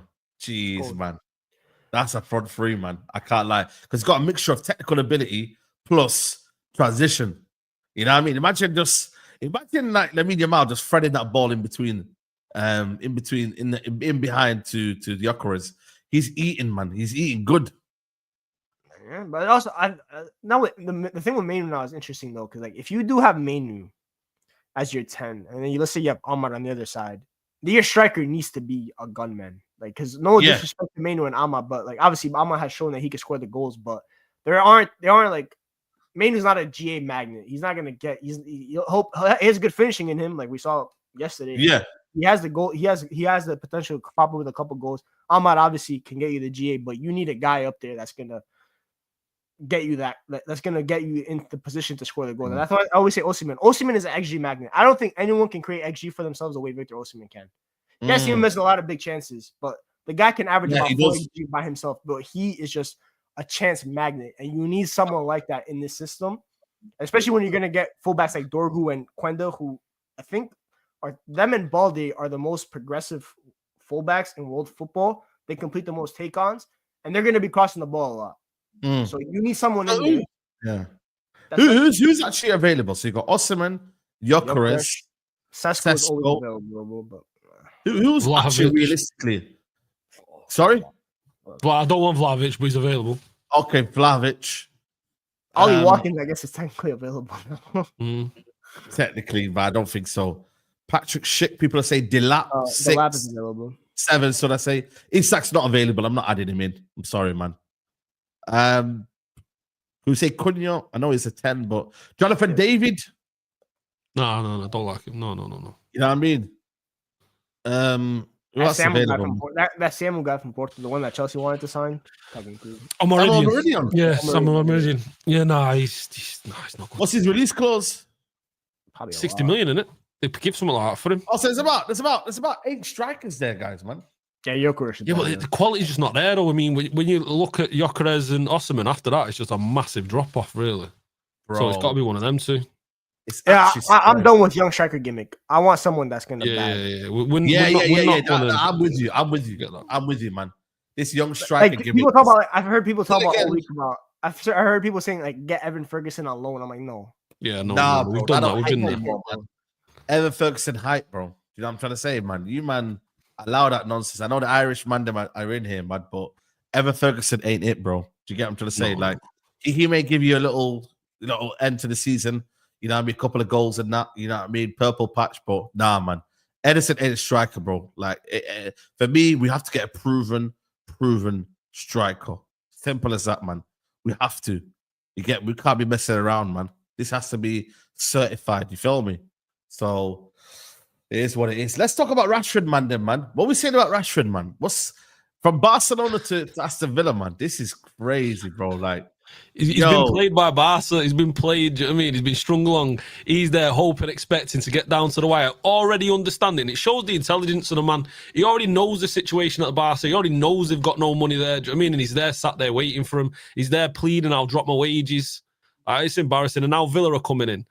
What's he doing? I mean, again, I said it earlier. He's got to go to Galatasaray. I know they've just signed Morata, but for me, Aston Villa aren't going to pay him the money. They're not going to give us big money. Aston Villa aren't stupid like that. They're not going to go pay his full wages. Aston Villa are a well-run club. They know what they're doing. I understand. Yeah, they've just lost Duran, but maybe they might make a dumb move there. They might go pay over the odds for Marcus Rashford, and if so, I think that'd be a good club for him to go to kind of re-establish himself. But I don't know. I don't think he'll be too happy with dropping down there. I think what we'll probably see happening is he'll turn up in training. He'll realise, this is my last chance, my last chance, and you'll start to see him perform again. He'll come back into the side, score a couple of goals, or Rashford's back, and then he drops off again, and we're back into the same situation all over again. It's going to be interesting to see what happens, but I don't know. Yeah. The thing is, for me, like, Aston Villa ain't a bad deal, you know, man. Like people are looking like this and thinking, like, this is a big, big downgrade. Like, yeah, it's Barcelona. And don't get me wrong, you play with better players, yeah. But Aston Villa in the Champions League, Aston Villa still fighting for Champions League football for next season if they don't, miraculously, if they win it. Like, bro, they got a good manager. Like, they're competing, you know what I'm saying, too. They got some good players in there. Like, Aston Villa right now is not a bad option to go up and do something. You know what I mean? Like, what's going on? Like, they got some Roger. They've actually got a transition team that's going to be suited to him. Like, for a team-wise, it's a good move. It's a good move from an actual personnel move, but it's just him off-field and his vision. Do you know what I mean? His image and his marketing and his team around him. They won't be happy with the fact that he's gone to Aston Villa. You know what I mean? They've gone to Birmingham. I agree with that part. I think I was no love Rashford. I've always criticized like his entourage and stuff like that. I think he's messed up there. Like, his brother, that Dwayne guy, like running the PR, running the socials and all that kind of stuff. It's always been a mess. In terms of the move itself, obviously, I understand why he wanted Barcelona. It's Barcelona, but at the end of the day, Ash is right in terms of you got to know that it's gonna be tough to go over there because unless they sell a couple guys, which it doesn't seem like they will, it's gonna be very hard. Also, you're not a guaranteed start over there because we already talked about their front three at Villa, especially with now Duran leaving. They're down an attacker. Marcus Rashford fits that team. Because he can play next to Watkins. Watkins is the type of striker that'll drop deep, hold on to the ball, and then Rashford can run in behind. Because I've seen Leon Bailey play next to Ollie Watkins, and Rashford's better than Leon Bailey, especially in the front too. So I think for me that's a good move. Emery is a good coach. He's really good at developing, and he can also teach Rashford maybe a little bit maybe about like in behind runs, maybe timing a little bit better because Rashford's always been having a little issues with his timing in terms of running in behind. He can get caught offside. Emery can help with that. We saw what he's done with Ollie Watkins, for example. He turned Ollie Watkins into a striker that's valued at 60 mil, that's been wanting by Arsenal. So I think for me, that's a good move for him. It's a good loan. You play Champions League football. You're in contention for top 4. And then in the summer, if you play really well at Aston Villa, your market will only get bigger because you showed that you can thrive outside of United. And you thrived for a decent side. He fumbled the bag, man. He fumbled the bag big time. Yeah, he fumbled the bag. In my opinion, I think he should have taken the Milan move the moment that Milan wanted him. I think that would have been the perfect move. I think he should have. What did man want? Was it? Is it really wages or is it just a case of like man wants to be at Barcelona because he wants for Barcelona. He said, I remember the interview he had with Gary Neville a couple of years ago. He always said if he left Man United, he always viewed Barca as the club that he wanted to go to. Maybe he has some admiration for them. I don't know what, but he always wanted to go there, and they were interested in from him in the summer, but obviously wages and stuff like that. So when Barca come calling, you look at them like different. I understand why he waited, but he also maybe halfway through should have been like, all right, it's obviously not happening.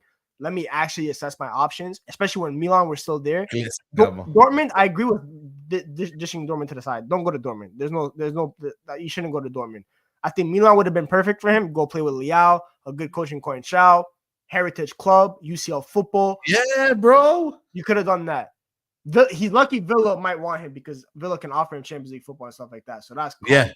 But I think he did fumble. Top manager as well. Top manager. Yeah, I think Unai Emery's a good. I think the kind of coach that Rashford needed. I think you look at the clubs, and I think that's why also Dortmund wouldn't have been because I think Dortmund just hired a new coach. You look at Milan, Quenda, a disciplinarian, the Porch, very, very tough gaffer. Unai Emery, really, really solid gaffer. Hansi Flick, we've seen what Hansi Flick can do with attackers. I think he also he wants a coach that will also really help him. I think he got burned by Ten Hag, clearly. So something happened, with Ten Hag. Like, I don't know, man. It got burned. Must happen. So yeah, man. I think Villa would be a good move for him though. Yeah, no. Ten Hag bent over backwards for him. He was going to nightclubs. He was lying. Do you know what I mean? Do you remember that with the Dublin issue where he said, I'm ill. But he was out in Dublin. On the pitch. I'm talking about on the pitch. I think basically you had something working, right? With but that was because Weghorst was supplying him. Do you know what I mean? He was dropping in and he was allowing the options and the space for Rashford. As soon as Weghorst left, that was it. We were. That's what I'm saying. And then after that, if I'm a player, right, that just scored 30 goals playing a certain style of way, and then my coach next season just complete changes, brings in a striker that's a younger Højlund, I think that's when it started. Obviously, in terms of off the pitch, I agree. Ten Hag did back him maybe a little bit too much.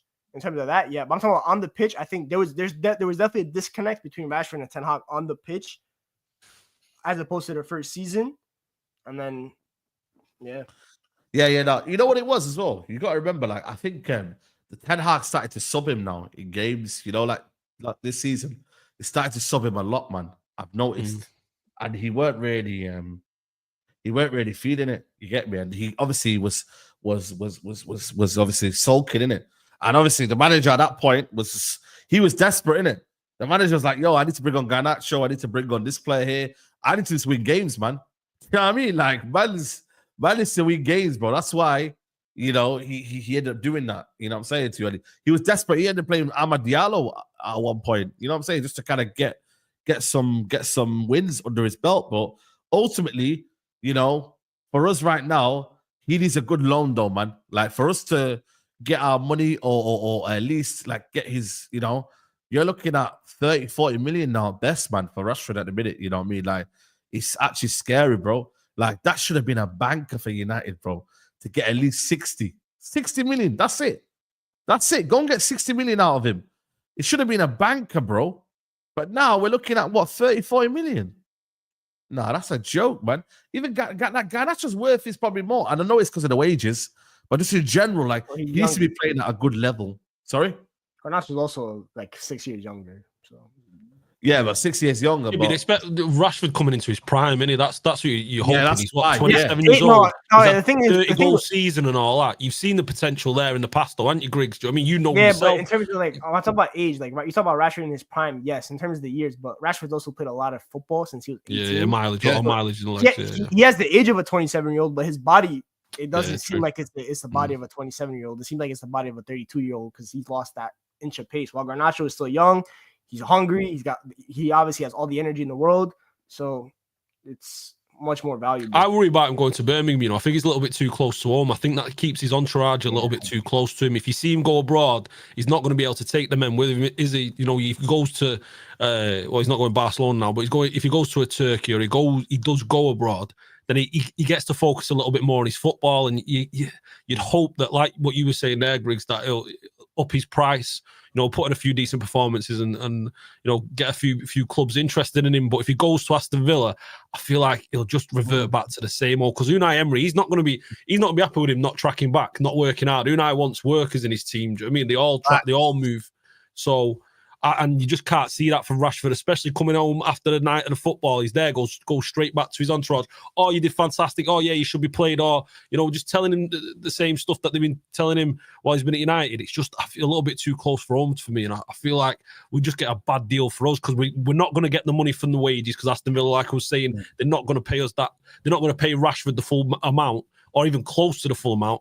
And he's not going to perform on the football field with Villa, albeit Villa are a good football team. Yeah, they're in the Champions League. Yeah, they got a nice system. I just feel like he's a little bit too close to home. I think it's a big risk for us. That's why you go abroad, get him abroad to anyone half decent and let him kind of adjust and just concentrate just on the football. Yeah. No, absolutely, man. We got everyone locked in, man. Keep hitting the like button, people, man. We're on 573. Let's get to 600 and then build up to 700 likes. Come on, people. We can do it. You know what I mean? But listen, you know what's bad? Like, it's a big statement for me, you know. But the thing is, for me, it's like, I still believe he thinks that as well. Like, he wants to make it at United as well. Like, he still wants to, his boyhood club, in it. Like, you know what I mean? Like, he's like, I don't think he's at that stage where he wants to desperately leave United, like, for himself. But he also thinks like, you know what, if the manager don't want me, then I've got to leave, innit? You get me? And the manager is, bro, I've never seen a manager so pissed off with these questions, bro. Like, it's mad, bro, you know? And they think they're going to get a different answer. What's wrong with this media, bro? They think that this manager's going to ask, he's going to say something different. He's literally repeating himself time and time again. Like, do you man get it or what, man? Like, you man. I'll say this. I think with Aaron, though, I have one issue so far with him in the press conferences. He's a green light when it comes to interviews. Yeah, big up Ryan. He just be answering everything. Like, sometimes you just gotta do media diligence and just be like, yeah. Like when it comes to Rashford at this point, just be like, it's the same as I answered previously. It's the same thing. Yeah, you know what? I would do that, you know, as well. I would do that. Adding more and more quotes, and it's adding fuel to the fire when the fire's already burning at an all-time high. He's too honest. He's too honest sometimes. Sometimes he doesn't want to let it go. He's also a bit emotional as well. He said it before. He's emotional. He said that Ronaldo come to point.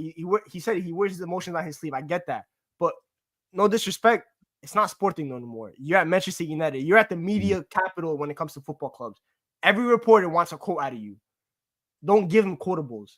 Just hit him with the. And this is why he keeps going back the press conference after, and then he has to re-explain himself. And the re-explaining, man.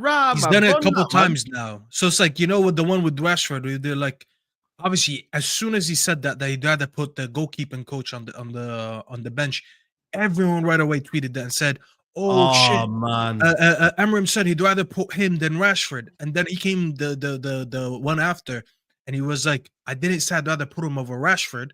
I said I'd rather put him over someone who I don't think does 100% for the team." We clearly know what you guys asked me about Rashford. Why did you say that about Casemiro as an example? And I get what he means. I feel like sometimes at the end of the day, when there's a foreign coach, some things get lost in translation anyways. I don't think those foreign coaches explain themselves the best. But he needs to stop, as Greg said, he needs to stop answering everything. His press conference for the Bucharest game, he got asked 5 questions. I counted them. I think it was 5 out of 8 were about 5 out of 8. Yeah, I watched it as well. And he was getting annoyed. And I was like, bro, at the second one, anything after that, I could have been like, no more. I already answered that. What do you think happened between the questions? In 2 minutes, do you think something changed? I don't need to answer that again. But he just answers too much. I'll be honest. He needs to avoid them. It's that prick, man. Jamie Jackson, man. He's the one that always asks it, man. This guy's got degrees in journalism to ask these same stupid questions, bro. Imagine how many good questions you can actually get. Bro, I said these people, everyone just wants a headline for Rashford. Like, bro, look what happened to journalism, bro. Oh my god. Yeah, but the thing is, though, that's what the journalism is. You know what I mean? Like, let's be honest, man. Like, Yeah, but where's honest journalism? Oh, it's not there there's anymore. people that go. I swear to God, there's people that actually go there, and they're not actually trying to They know anything glorified about the game. YouTubers now. Yeah, bro, they're trying to find like, oh, like what's the trendy thing that's gonna get me clicks? That's it. But then they'll sit there and they'll criticize YouTubers. Journalists have glorified YouTubers, man. I'm gonna ask. I have about 155 questions to ask about Amorim. I will start asking about like Will Hoyland and stuff like that. Instead, bro, I'd be asking about Rashford. Hoyland. Yo, you know what I'd be doing? I say, yo, Hoyland, man, what's going on with my man? He can't hold the ball up. Can you do things to help him out to do that? Do you know what I mean? I'd be asking about Kobe Mainu. I'll be asking about. He's a football junkie. Just ask him questions about football and the performances instead. And this is why I can't wait for the Rashford thing to get resolved, so I can finally hear questions about what does he get wrong in the game? How is he going to prepare for the game? How's he going to improve that player, this player? Is he going to switch things around? Instead of just waste your time asking Rashford. He's not even on the bench. But this is what I'm trying to say, bro. This is what I'm trying to say, man. You know what I mean, bro? That's why for me, I know my lane in it. You know what I'm saying to you? Like, I don't get involved in all of that. You know what I'm saying to you? And it is what it is, man. You get me? Like, for me, like, you know, if I see them on the street, I'll just be chilling. Yo, we say da. You get me? And I just give him a little, you know, pep talk and that about the team and that, what I like, what I don't like. And I just keep it moving. You know what I'm trying to say? That's if you get me, we boxed. You get what I'm saying? But other than that, broski, like, the thing is with United, though, we can never have a boring day, you know. I'll be honest with you guys. United can never be boring. United sells, bro. Look at all these clubs, bro, when you deep here. Man United has to be at the top of every single newspaper list. Like, I don't really hear stuff. Like, it's only really us and maybe Chelsea, you know, that's in the news constantly. Like, I don't really hear about Arsenal, if I'm being honest with you. I don't really hear about Man City, if I'm being honest with you. I don't really hear about Aston Villa. I don't really hear about Liverpool. Like, you know, Liverpool, they're like in terms of like news, it's dry, innit? Like, and I get it, you're doing well at the minute. But bro, you don't hear about news about them. But United, even if we're playing good, there's news about something, bro. News about something. Whether it's someone's wife, someone's, you know, I don't know. I think Barcelona. We're the Barcelona of England. We just always got someone in the news, man. We're too big. We're too big. We're just too big of a club. We're too big in the media. We have too many. Like, when it comes to like YouTube, for example, we have so many YouTubers that are very popular when it comes to United. So yeah. On Twitter, us and Arsenal pretty much run that app. We have a lot. All our legends want to always chat, so there's always something in the media about them too. So there's just always Gary Neville always wants to chat shit. Yeah, Gary Neville wants to talk. Paul Scholes always wants to talk. Like the way, like Scholes, I'm not gonna lie. I love him. The way David Ornstein handled that and the overlap was very classy. Was because they were trying to get so many little quotes out of him that this is the best journalist in the game right now, and you're trying to make him out like he's some PR guy from Marcus Trash. I'm like, bro. No, he was PRing for Rashford there. He wasn't. Listen, he wasn't. Every time Paul Scholes kept interrupting David Ornstein. David Ornstein, listen, whether you like him or not, we're just trying to tell him what the situation was, that he's had offers and he's still waiting to see what he's about. He's quick to shout about 30 goals. Jamie Carragher's going in saying he's not that good, and he was quick to jump in with that 30 goals. I mean, saying that, though, he scored goals, and obviously there's situation. But my thing is like, yo, bro, like, you don't need to get involved, man. It's like Wayne Rooney. The guy came out and grassed up, left Jesse Lingard. He goes, I don't think. What did he do again? I wouldn't mind. Yo, did you not see what he said? He goes, I don't think Jesse Lingard would mind me saying this. Or no, was it Scholes that said it? Sorry. I think it might have been Scholes. Yeah, Scholes said it. Scholes said, yo, I don't think Jesse Lingard would mind me saying this about the dressing room. And the next thing you know, he had to apologize. And Wayne Rooney did the same about Rashford. Oh, I saw him the other day and da-da-da and whatnot. Bro, that's the headline right there. But I don't know if it's overlap saying, yo, we need a couple of exclusives, innit? We need some news. But it's not on them, you know. It's not that on them, you know, side, because they wouldn't do it if the interest wasn't there. It's because United draw the interest. We've not been close to a league title in years. We're 14th in the league, yet always news, United news. It's about the interest. It's just for a massive amount of Man United fans and a massive amount of Man United haters who want to see the downfall of us. So it's not a case, because put it this way, that news is still being released for everyone else. There's, you know, you've got Liverpool ex-legends releasing interviews, doing all that stuff. No one cares. No one's interested. It's not got the same kind of power. Character. Ain't no one care what like Kenny got Exactly. Jamie Mike Carragher's Owen, more no one of cares Everton. about Mike. No one cares about Robbie Fowler. I hate Jamie Carragher, bro. The guy is I He's hate better than the, Gary Neville, though. I can't stand Gary Neville. yes, he is, but he's more like sneaky, like the way like some of the things he'll just say, they're just like sneak. Like Gary Neville's just blunt about it, but Jamie Carragher, he's just very sneaky. And he wants to. He's the main guy that's trying to capitalize on United failures, bro. Every single time, he will have articles on the Telegraph about United. I'm like, bro, focus on your own. No, I don't. None of your current players rate you. Like Van Dijk laughs at him when he hears about him. Salah just laughs at him all the time. That's how you're viewed at within your own club. Yeah, he's not even respected in his own ends. He's not even respected in his own ends, bro. Forget about Manchester. Yeah, that's true. You know, Mo Salah and that, you get me, like, it's crazy. But you know what it is though. Well, Salah tweeted him. He said, "I think you're obsessed about me." Remember that? Yeah. Then he goes about why would you know what I mean? But my thing is as well, like they are. I reckon these journalists are going to turn on Amorim though, like. Next season, They already have Said. We've seen it the last couple of weeks. Do you know what I mean? They already were. Giving them quotes. If he keeps giving them quotes, they're gonna love him. They're just gonna keep running back. Yeah. But then again, I enjoy these quotes, guys, man. I love these quotes when they come out, man, because I'm like, yo, it's so refreshing. They need to slow down, Sad. I'll be honest. That's what what's his name? Ange on Tuesdays was saying. He does have a point on that.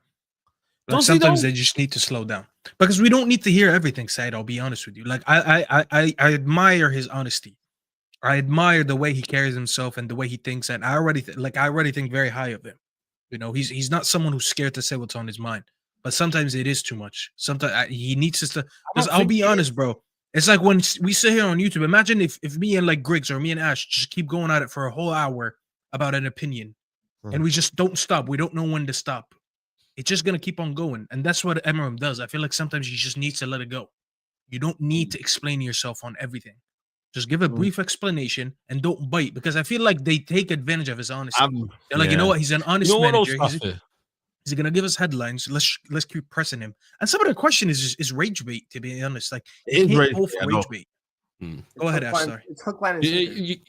You know what though? He's young, isn't he? What is he? 40. He's learning the management game at the moment. So he's not at a state of a Mourinho or a Klopp or a Pep where they've learned that kind of art of management and press conferences. He's kind of learning the things he can and can't say. So so I'm okay with him talking and just kind of figuring it out as he goes along. Already you can see him say, "Oh, I've said too much." Do you know what I mean? I spoke in the interview earlier. Now you're bringing it into the press conference, the post press conference. You can see he's figuring it out, and I feel like it's just a matter of time before he becomes a little bit jaded and you stop hearing him be honest and open. And it'll be a sad time not to see him come out and be honest and open, because it's enjoyable as fans. You get to see like a proper insight into what the manager's thinking rather than these closed, these veiled conversations and comments. But that will happen eventually. He will close down and he will be so much more jaded towards managers. I have no doubt about that. For me, it's just purely down to his age, in being 40 years old and being fairly fresh. Because you've even heard him say about the press, whenever I say anything, it's massive quotes.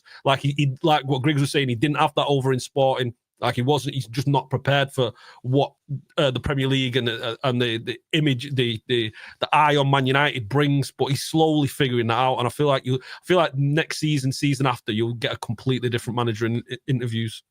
I think it's just like obviously it's also because we're very bad right now, which also doesn't help. Like for example, when he said this is the worst Manchester United team in history or something like that, right?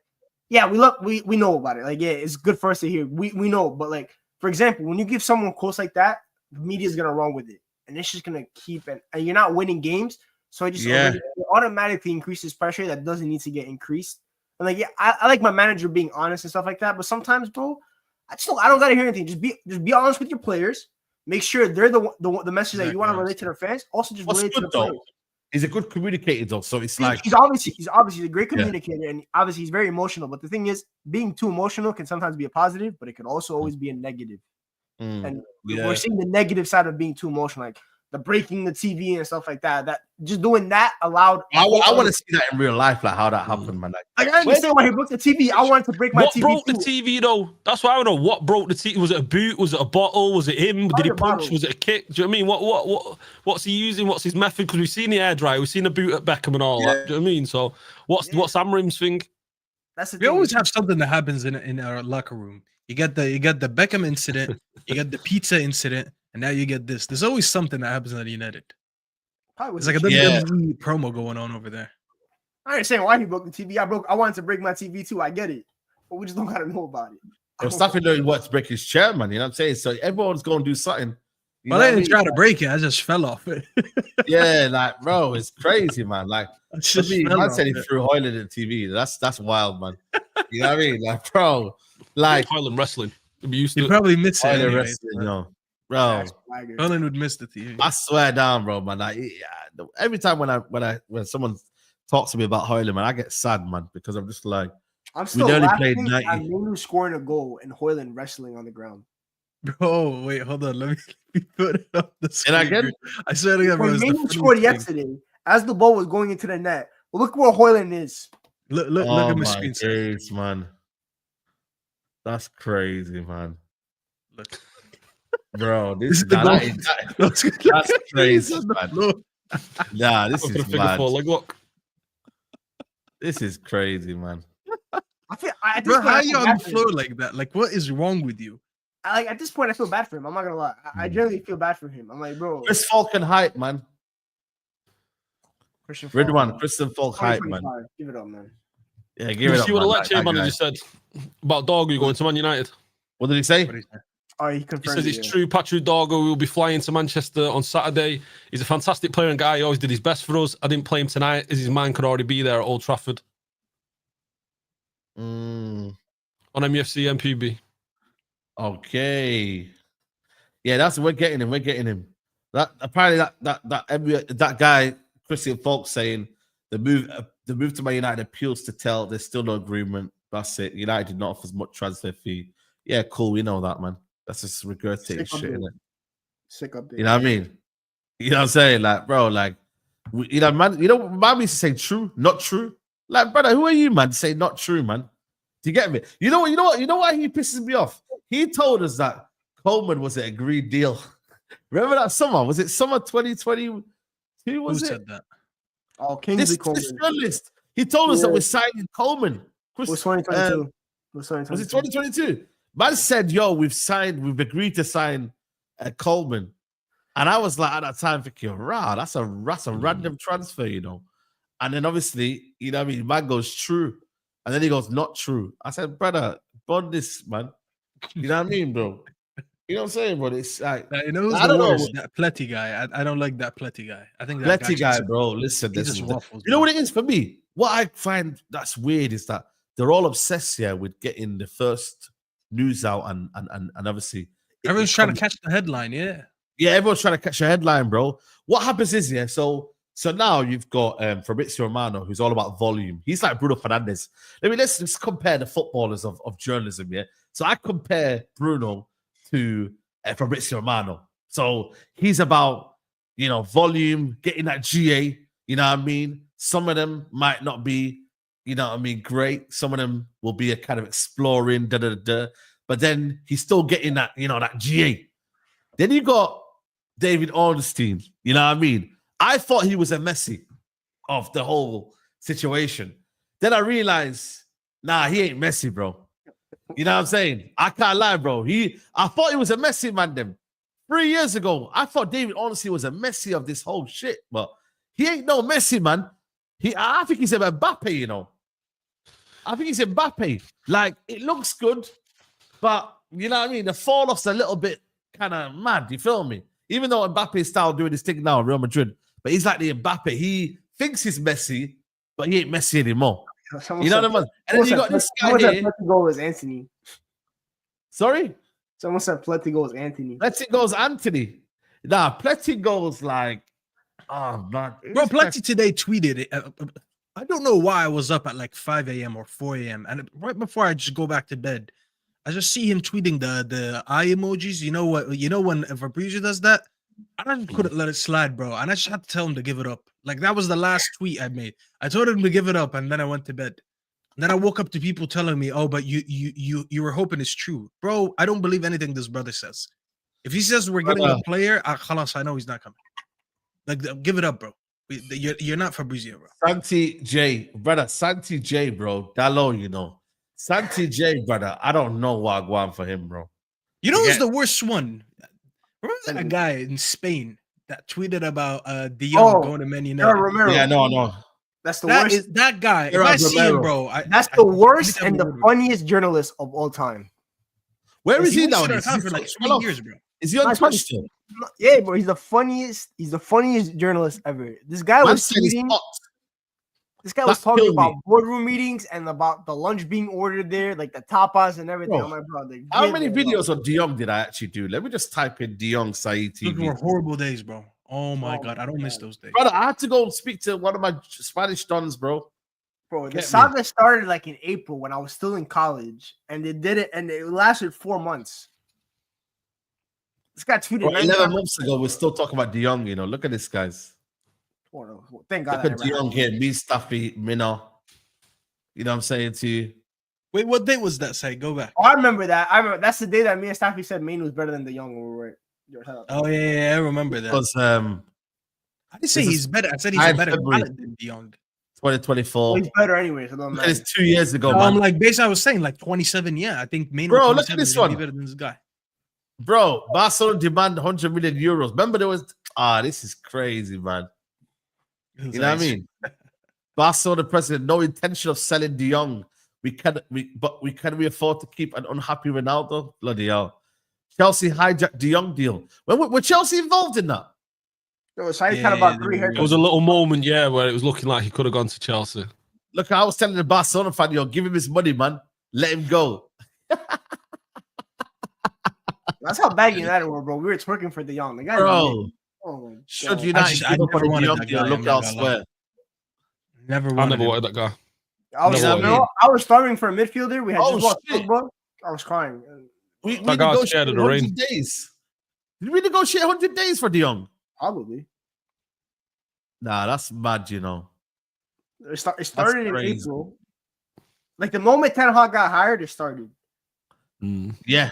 Was it a little bit before that though? I feel like it was a little bit before Might have that. even been- And might then have it just even went been mental before. with Ten Hag. Like, oh, we're definitely getting him with Ten Hag because he's Dutch and he used to play for him. Nah, that's crazy, man. That's mad. When you Journalist keep- hype. I'm real. Platico hype. We can Romano add it to hype. the Snyder and the Gaitan deals. Do you know what I mean? Those deals that just never materialized. Shout out Gaitan, man. That's my United goal. Snyder, Gaitan, Gaitan, who else, man? Gaitan's my United goal, man. Forever. Snyder, Gaitan. What are we saying, Say chat? was in the Well, who corner else breaking we were linked news. to? Who else? This Years some we haven't classics, signed him. bro. Enzo Perez, I think we were linked with like for a minute. The Argentinian midfielder, I think he played at Valencia. Oh yeah, Enzo Perez. Yeah. I don't know, man. Griezmann hurt. Griezmann hurt. That was devastating. Griezmann wasn't a long one, yeah, honestly. yeah. It wasn't a long one, don't but have that's the to. most painful one, man. That's the most painful one. Nah, for me, I can't lie. Bro when said we're Ronaldinho. What is wrong with you? There was no Twitter at that time. sorry. No, the Tell comments. you what, though, we were Ronaldinho. hype waiting. We were hype. We do this swap deal between Beckham and Ronaldinho. We were hype, and then Beckham was like, "Nah, I want to go." I And was then too young for what was that, it? I'm not gonna lie. Rosario It was my came. first year as a United fan, so I didn't. Ramos at one point. Yeah. I remember we were linked Yeah, with Ramos. Well, was a little- anytime yeah. Ramos needed to put ink to contract extension, United had links. I can't lie. We could have done with the Ramos at that time, bro. I'm telling you now. Mm. Like, Ramos Oh, would have been. Milinkovic-Savic. Yes. That's how I know. Yeah, that. yeah. Oh my god, Yeah. we were linked with this guy for years. Every single Then he time had to go to Saudi Milinkovic-Savic, I heard Arabia. his name, I'm like, yo, I know what season it is. Let me pop out the shorts. Let me pop the tank top. Slide season is summer. That's how you know. Every Tony Cruz, to single be time. fair, we were supposed to get him, and we ended up saying no to him. So that was on us. Have we actually been rejected though? And then, like, you know how a Caicedo for Strootman, oh my god, that's a classic as well. Yeah. He was Yeah. all right. Yeah, that first moist summer, we just wanted to sign anyone in, which can't. But let me ask you a question though. Have we been rejected though? Like, say now you see Liverpool, yeah, they got rejected like live on YouTube, Prime YouTube. Have we ever been rejected though? Where we're Thiago just- Alcantara for Bayern. Remember when David Dea signed his football and everything? You know, come to Manchester, Vamos Manchester, at the under-21s, and then Thiago went to Bayern instead. I say Yeah, it's you can probably definitely say that. it's probably Frankie because and maybe like a Jude because United always get personal terms done before any bid gets launched. Jude, when we did we get rejected by Jude though? It's more Liverpool got rejected No. by Jude. No. We had Jude in the building, and he walked out and he's like, "I'm going." But we didn't bid though. I'm talking about a bid. Oh yeah, Like, no, Liverpool bidding 100 no, million.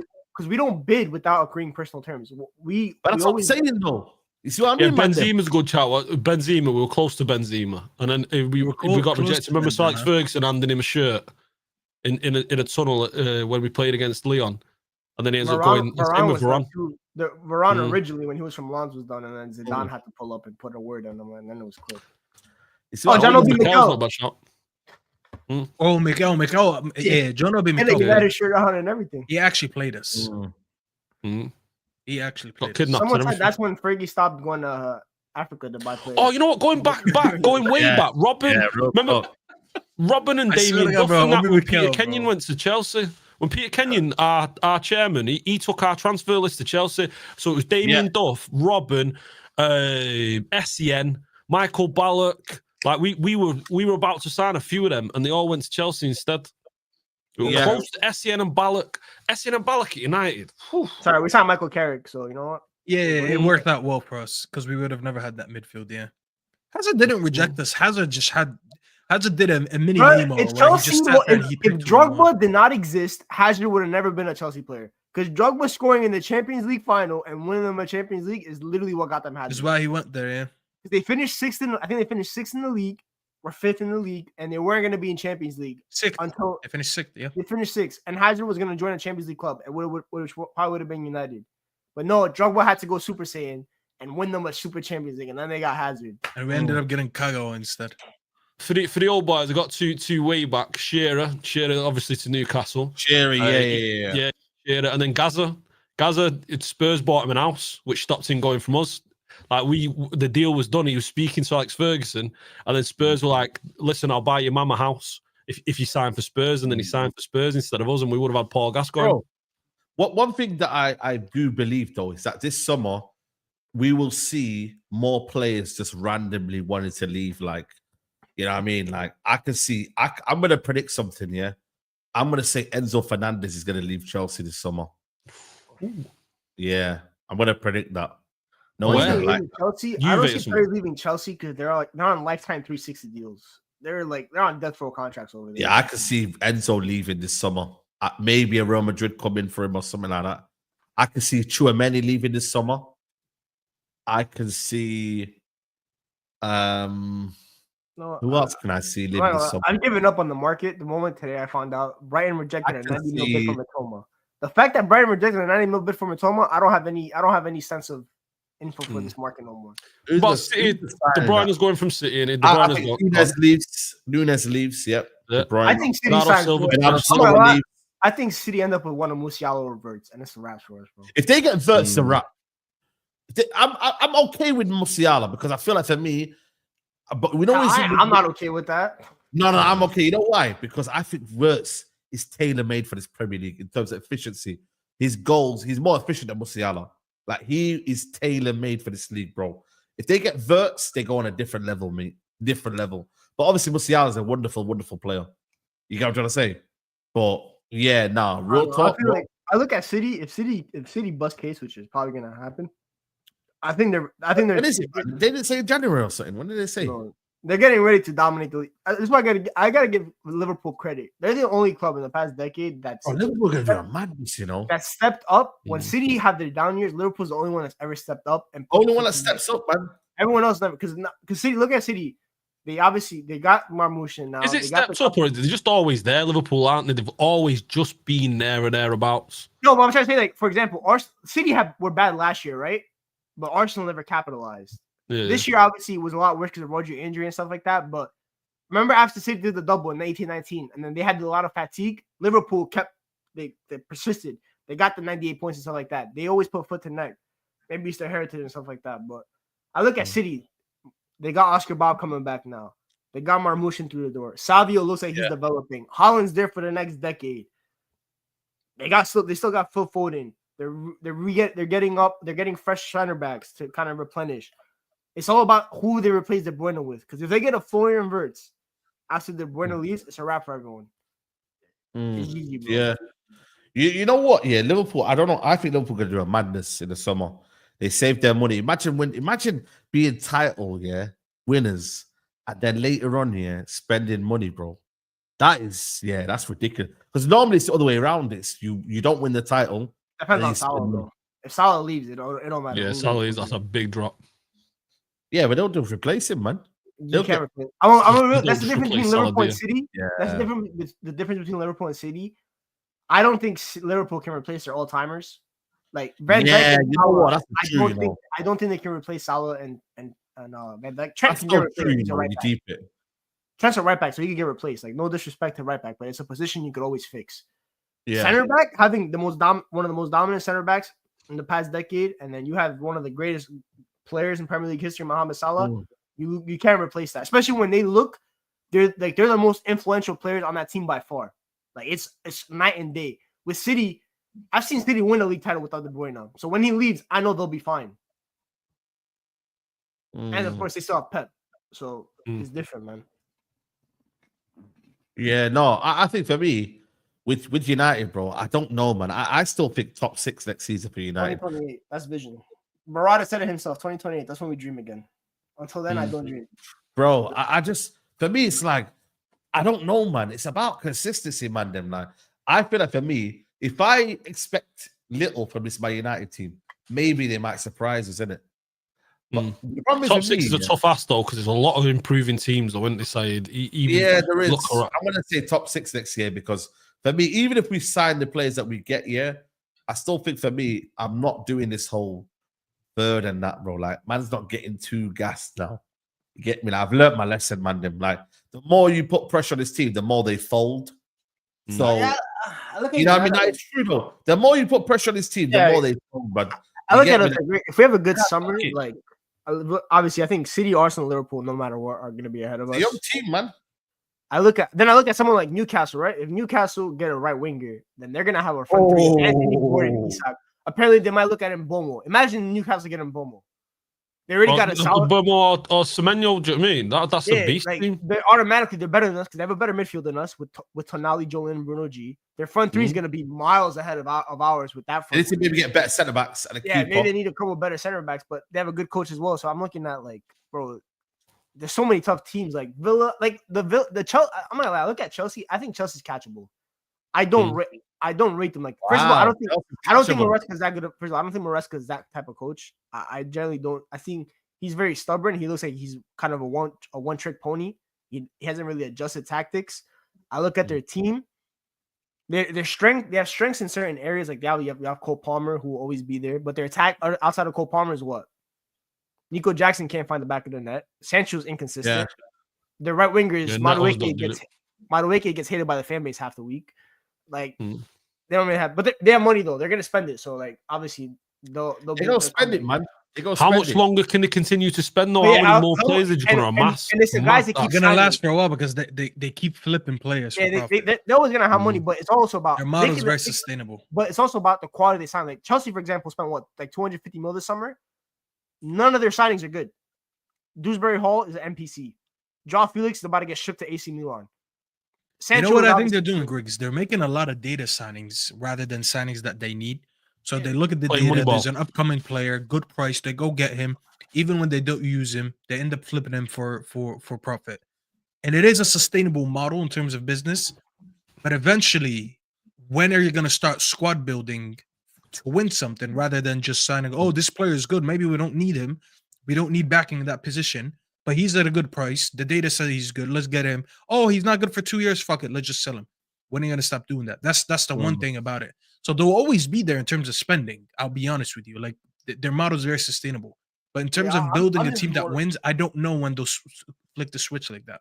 I'm more fearful of teams like Newcastle because they already have a solidified base. They just need to add a couple pieces and then, but they're dead. Same with Forest as well. You know, you look at that back line with Forest, Anya, Murillo, Milenkovic. That's a beast back line. That.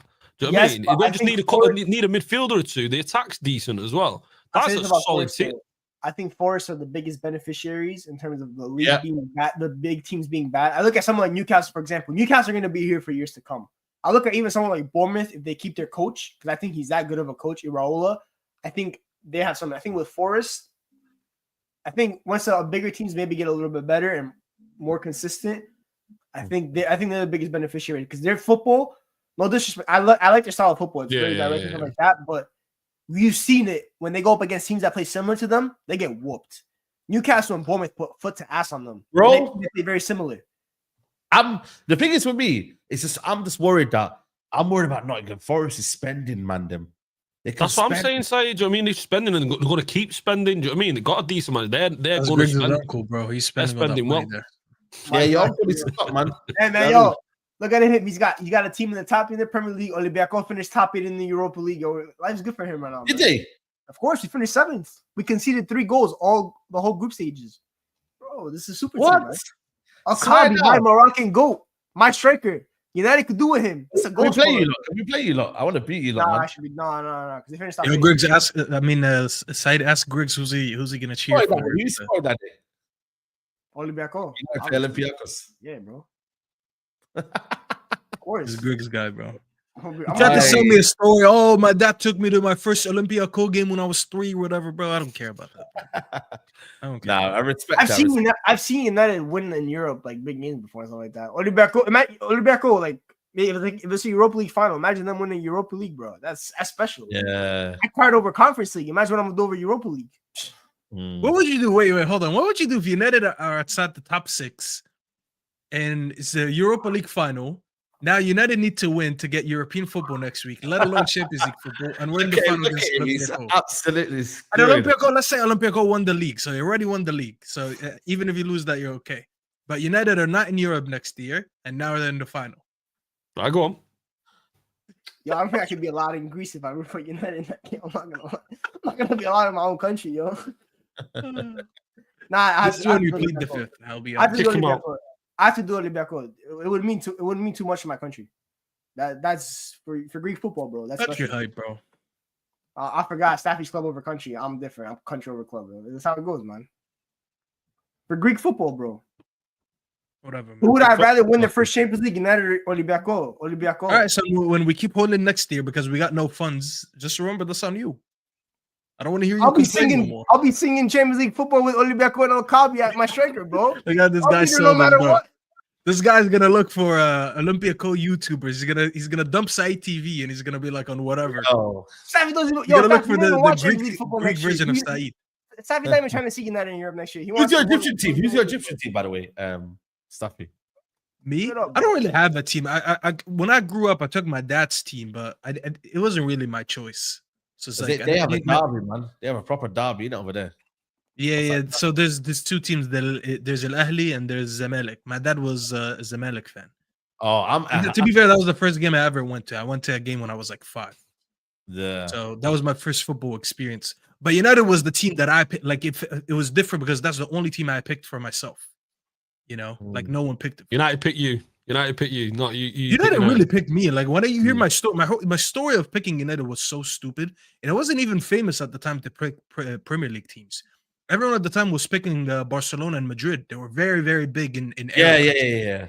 And I never liked following the grain. I always liked to be like a little bit different than everyone else. And I just remember seeing United, and I was like, yeah, I'm just gonna pick them. I have a stupid story that I'll tell a different time. But I was like, I'm just that's my team. I don't know why, but that's my team.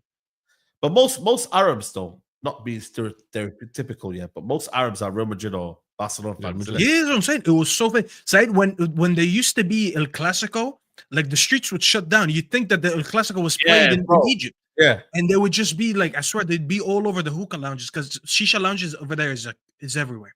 Like on every street, there's about 3 of them. That's all they do. They're a bunch of unemployed people that just sit there, watch football, and smoke shisha. And they would just close down the streets because of how much they would watch football. I'll never forget when we beat them in 2008. It was just only me and my friend watching the game, and everyone else was Barcelona fan. When Scholes hit that goal, I was scared I was gonna get hit because it's just the 2 of us, and I was little, bro. 2009, I think I was 14 at the time, so I was a kid still. I was like, bro, I hope no one hits me. Yeah. Now for me, like I said, I could have been in blue, but my uncle saved me in it. You know, he took me round to his gaff. Did he save you or did he curse you? Because look at you now. No, come on, bro. I had a good childhood, man. Respect my childhood. No, of course. Until I was 19, bro, I was chilling, man. Top of the world. But since 19, it's been difficult, man. You know what I'm saying? So for me, like that, yeah, man. Bro, the thing is, for me, it could have worked out differently. Like I could have easily struggled in them early years. And then, you know what I mean? Did you want a good childhood or a good adulthood? That's all. I'm not gonna lie. I'd rather United be good now than my childhood. I swear to God, bro. I got lucky because United were good in my childhood. bro. What about school? What about school though? What about school? Yeah, nah, I loved it. I loved it. It was Here good in times. America, Nah, it doesn't United affect- winning back here in in the day. America, it doesn't affect me because we have fans and stuff like that. But they just care about the latest NFL score. I need United to be good now. Yeah. Nah, Bro. listen, City weren't relevant when we were kids. Do you know what I mean? Well, They you guys were, would have suffered because they you were grew up not there. relevant. No one They cared would about lose, them. they No would one, lose, yeah. They were the weird I kids. generally- You know, back in the day, yeah, like they would, because not everyone, we didn't used to watch every game, right? So my brother would come back here, and I said to him, "What was the score?" Yeah, we lost 3-0. Let's do it. It's normal. Banana You know what I balls. mean? But if United lost or whatever, be flipping everywhere, mate. You get what I'm trying to say? So it's one of them where, big up to James, big up to you, mate. My first 2 matches was City versus Leeds in 1976. But I came and read in 1977. Wow, that's crazy. Shout out to you, man. It's like 2 years. You know what I mean? But you know what I'm saying? It's difficult because, like I said, would I be a content creator for City? I probably wouldn't be, if I'm being honest with you. But United was one of them where, just got on a mic, you know what I mean? Adam McCullough, shout out Adam McCullough, bang, and then next thing you know, content creator life. You know what I mean? It's crazy, isn't it? And then obviously the rest is history, isn't it? You know what I mean? But it's mad, bro, because like I said, bro, it's one of them where when you're involved in something, yeah, and the maddest thing is that parade, the last parade, United parade, I was there, man. And I can't believe I never took that many videos, man. I swear down. Because you took it for granted. Outside. You Remember probably back thought in we the were day, going you to didn't win take again. videos. Hey? Sorry, stuff. You go on. No, I'm just saying because you probably took it for granted.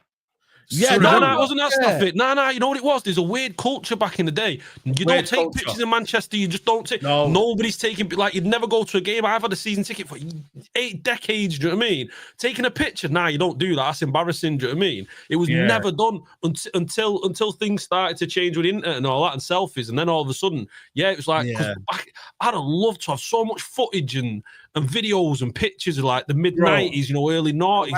Hey, imagine recording 08 CR7 every single match at Old Trafford. Now, Adam McCullough's I've been to almost every single game he was at. Do you know what I mean? At Old Trafford. I remember the early days and that. I had no photos. I got maybe a couple of games. The 58 Memorial where City beat us 2-0. I don't know if you saw, we wore them like clean kits. Do you know what I mean? I got pictures from that game, but I went to so many games and took no pictures. You went to that game where they won wore the clear kit. Yeah, I've got the scarf here somewhere. Wasn't it They for gave everyone the Munich air disaster? It was like the 50th anniversary. 50th anniversary of the Munich air disaster. Yeah. I've got the scarf. That here. was me. Everyone That got- was me. I can't lie. That was me. I man. remember City did the double on us that year. Yeah. We But lost that's what I'm 1-0 saying. twice. This one here. It was back the in time day, we I didn't couldn't know watch this, all man. the games. I'd get lucky with some games only to be on the TV. So I used to not be able to know what's happening, and I'd wait for the updates after the game. So I'd go on MUTV, not MUTV, sorry, MU.com, ManUnited.com, just see the scores after. I remember us losing that one. I was so sick. I was like, wait, how do we lose on an anniversary? You know what's mad? that was awful. This big up to my guy. Yeah, you know what? I was just living in the moment that time. So what happened was, it was a long wait and that, but you just chat to the United fans, innit? And then they'd come down from Old Trafford all the way, and I was in Albert Square, man. I come from college straight there. I got a little flag and that. Bang! I was there. Yeah, was that 08? No, 2013 one. Okay, last one. Sorry. Yeah. Finished college. Straight down Manchester, boom, went there. And then, bro, I was there till like 8, 9, bro. And my mum was calling me saying, yo, where you at, man? What you, I mean, I was like, yo, bro, I'm chilling, man. Do you know what I mean? Like, man's outside, bro. And then after that, I went round. They had a little after party in it. I don't know if you know, Ash, but they had an after party. Went round the back there, chilled there for a few hours, got home like 11, 12, man. You know what I mean? So, like, yeah, so man. He told his mom, He told his mom, shush. Listen. Yeah. Could you ever imagine back then what happened afterwards? Nah, never. Moyes, man. Uni was awful for me. So I went uni from 2013 to 2016. Same, yeah. We're the same age. Bro, that was awful, bro. Them years. The best moment I had was FA Cup. Martial semi-final, and then the Jesse Lingard one. That was the highlight of my uni career. Yeah. Like, bro, I seen us get back. And maybe that Evra shot outside the box at Bayern. Bayern, Yeah, like that's the That highlight. 3 We minutes. dreamed for 70 seconds. It was great. Yeah. Bro, that was madness. That's one of the best Champions League goals, bro. I'm telling you. Like, and that was it. The worst game was that Fulham game. I will never forget that Fulham game, guys, man. Was like 855 crosses or something like that. Oh my god. Oh, under Moyes. Yeah, that was a Oh, we Old broke a Trafford. record that day in crosses. That game there and the game PSV under Van Gaal at home in the Champions League, was it, or something like that? They were two of the worst games I've ever seen, bro. United, bro. Wait, what was the game that we got knocked out in the group stage from? Under Van Gaal? Wolfsburg. Wolfsburg, yeah, Wolfsburg. We had a good team though back in the day. Sebastian. Sebastian Doss, was it? Doss, they had a good little team Oh, there. yeah. Draxler. There you go. Draxler, yeah, they had a good team, man. Mhm. You know what I mean? They had that centre back as well, the Brazilian centre back. Dante. Oh, What was his name? If anyone can get his name, then Dante, yeah. no, it wasn't Dante. It was another one. Felipe I thought Santana. it was Oh, Dante. the bald guy. I know who you're talking about. Naldo. Naldo. In the chat. You My might know favorite- AV knows, man. My favorite walkout on FIFA. You know that Every time I him. got Naldo on FIFA, I wanted to crash out, bro. Bro, Naldo was a beast, man. Flipping out, bro. I swear down, bro. He was a madman, bro. It's crazy. Like, bro, like, but the thing is, though, them teams were certified, bro. But that team, we had a talented team under Van Gaal. We actually, bro, side note, when I look back at it, we weren't winning, but those teams were much better than what we have right now. Bro, that 17 you know what? 18 team, give me that team right now. Our expectations were too high. We didn't know how low it'd get. Our expectations were We way weren't too ready high. for like a recycle. We weren't ready for a recycle, and that's what happened. And that's why by the, like, if we had the expectations that we have now for that team, we would have been a lot more patient because that team was closer to becoming a contender than anything we've had over the last 2 years. Team. But we were, let's be honest, we went from like eating steak and caviar to like being in the McDonald's drive-thru. So that's why we were like, oh shit, what's going on over here? Bro. I keep seeing people talk about Lukaku like over the past like couple weeks because of Hoyland and stuff like that. Lukaku had a great record, and we thought he was people, and like people talk about Lukaku, like he still is a United flop, but yeah, if he played now, he wouldn't be a United flop. But But back then, we viewed ourselves, and actually, we might have even been. We were a top 4 team in the country. We were still like actually playing good. We're no longer a top 4 team in England in terms of performance. Back then, we still were. Been a top 4 team in a minute. Yeah, but back then we were because we missed Champions League football for like a year, right? But we would win the Europa League, and then we're back into Champions League football. We finished like so it's stuff like that. But now, yeah, we were now still reaching like quarterfinals and whatever. Yeah, we're reaching. We would dream of that right now. We still had enough pull to beat PSG in a round of 16 and stuff like that. But I would take Lukaku in a heartbeat now. But back then, yeah, I viewed him as a flop because to me he was because the guy was like Bambi on ice. Bro, we beat fucking Juventus. I'll never forget that game when we beat Yo, Juventus. that was the most. Oh, you know I fainted after that game. That was the most. Because of how much I was screaming during that game. I fainted, bro. I wasn't home. I was at a shisha lounge, and I yelled. I think Rashford won 1-on-1 with the goalkeeper after to seal the game or something like that. It was him or Martial, one of them two, and they missed it. And I swear to God, I fainted from that. Like, bro, like I had my friend. I was like, yo, help me up. Like, I wasn't unconscious. But I was like, yo, I can't. I'm on the floor right now. Someone help me. That's how much. Like my blood pressure was on the floor. I've seen United rob wins before. I don't think any. That was one of the biggest robberies. Bro, we got absolutely pummeled that whole game, and then we just pulled 2 free kicks out of our ass and just won that game.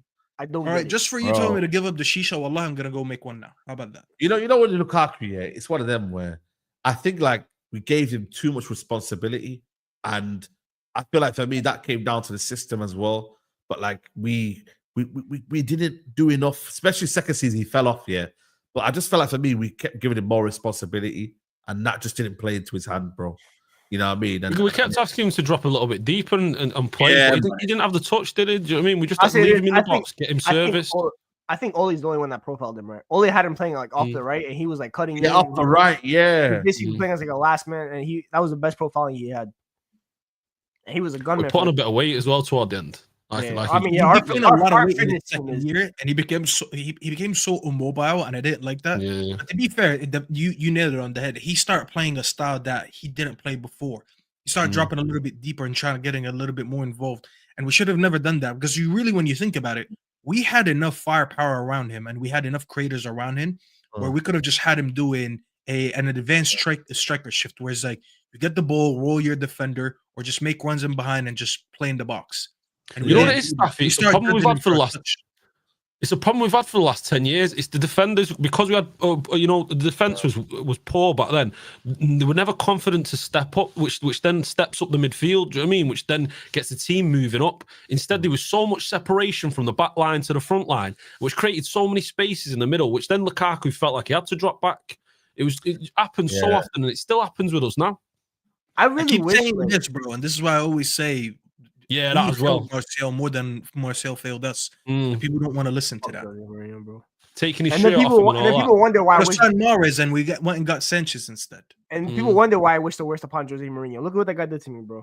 I don't know, man. Yeah, no, he kind of man. As much as I wish, you know what though? I look at that attack that we had under like the Jose Ole. I wish Van Gaal had that attack, because Van Gaal was the only coach that we had that could really coach the defense to be dominant.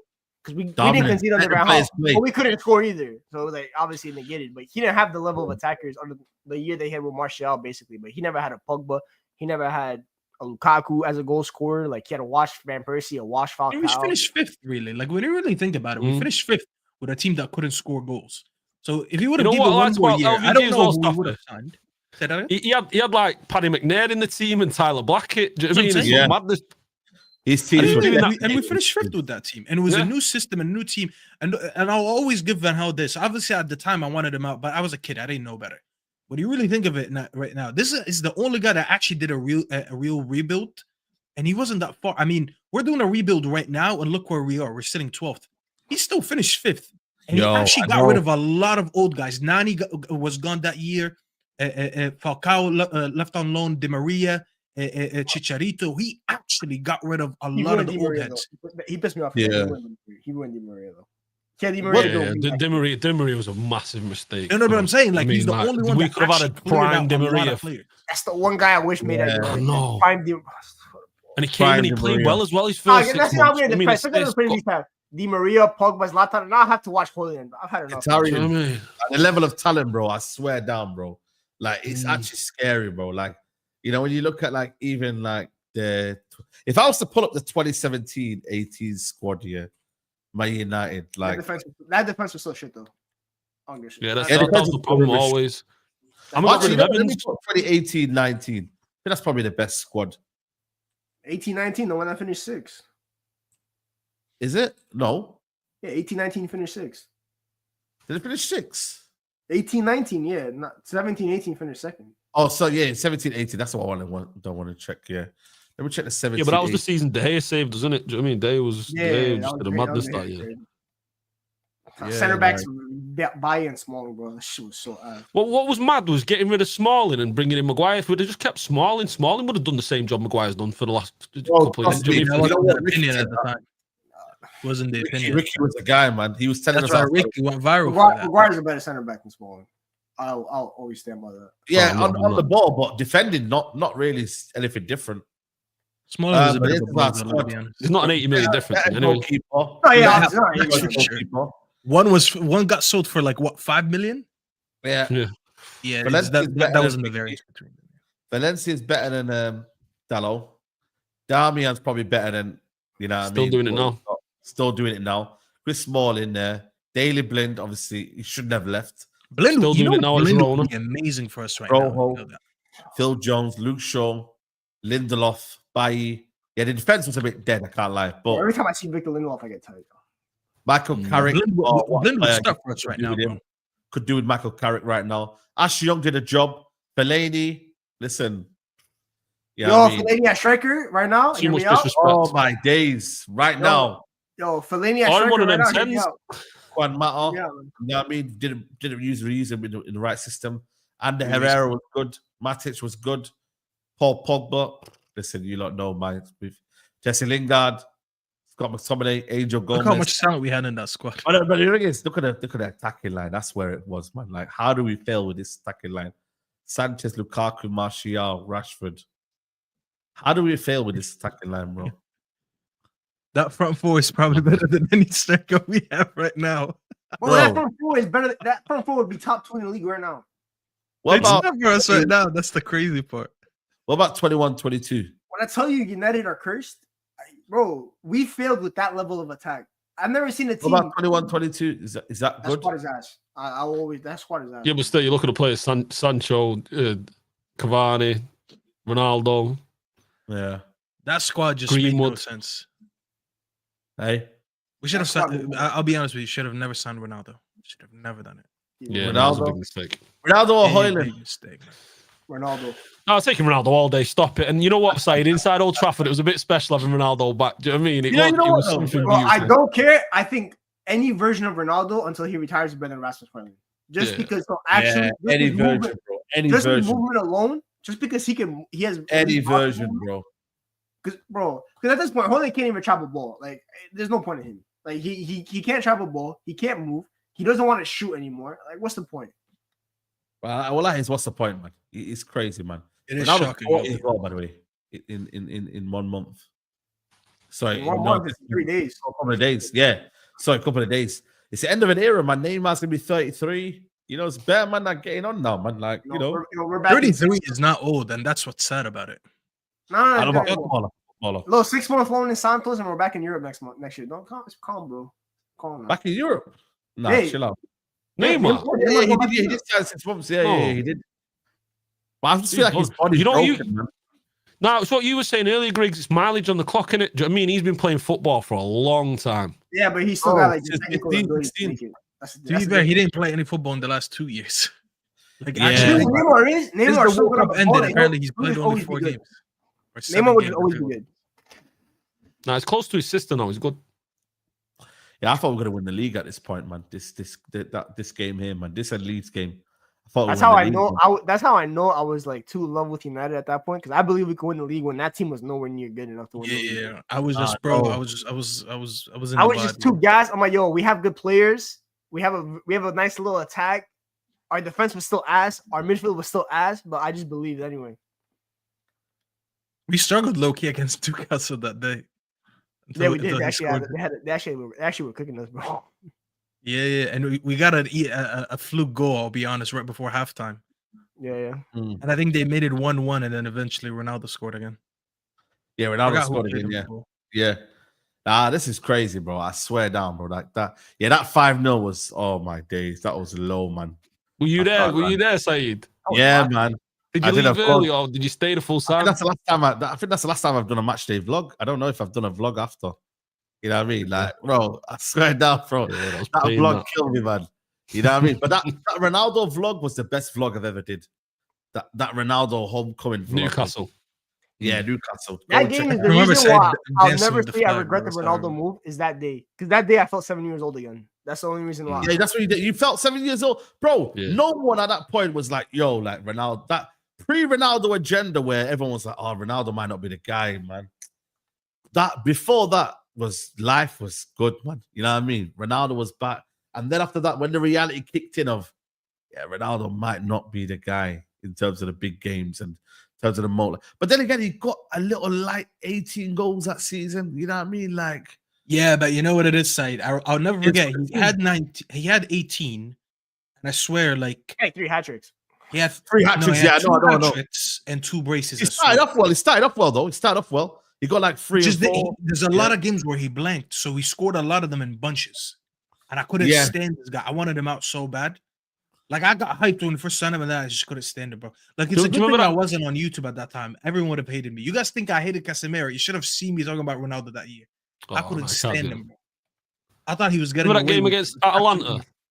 Where he The was 2-0 Champions up? League saved us, Saved but it was Oli. so unsustainable. Bro. Yeah. Remember when we went on that run last season with Ten Hag, and I was angry every game when we won that 6 games in a row. That was me He after every saved Oli Champions from League. getting sacked early, you know. He saved Oli Bro, I against. was livid, bro. Every time he scored the last minute Champions League goal, like I was happy. Man But said I he was was so livid, you angry know. because I knew we were going to get nowhere with Yeah. it. Then we played Atletico and we couldn't lay a glove on them. Yeah, he got the. You know what it was? You It know, was the Palace game away 4-0. You know, they smacked us 4-0.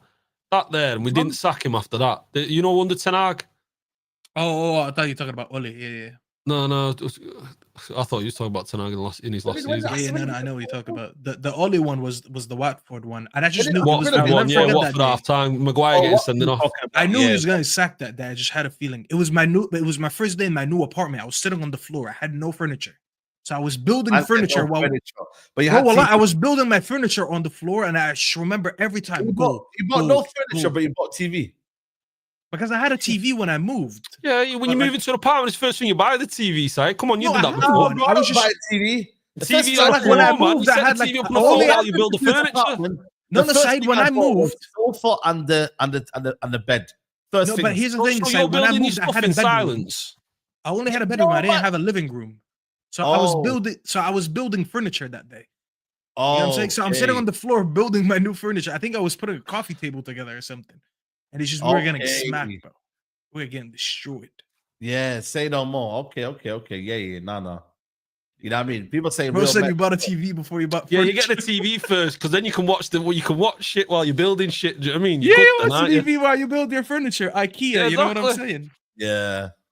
TV, it's crazy, man. I got a TV here that I don't even use, you know. I don't know why. Wait, so you were sat in silence, Saeed, building your shit. So you're building all your stuff sat in silence. Who says I build it? You know what I mean?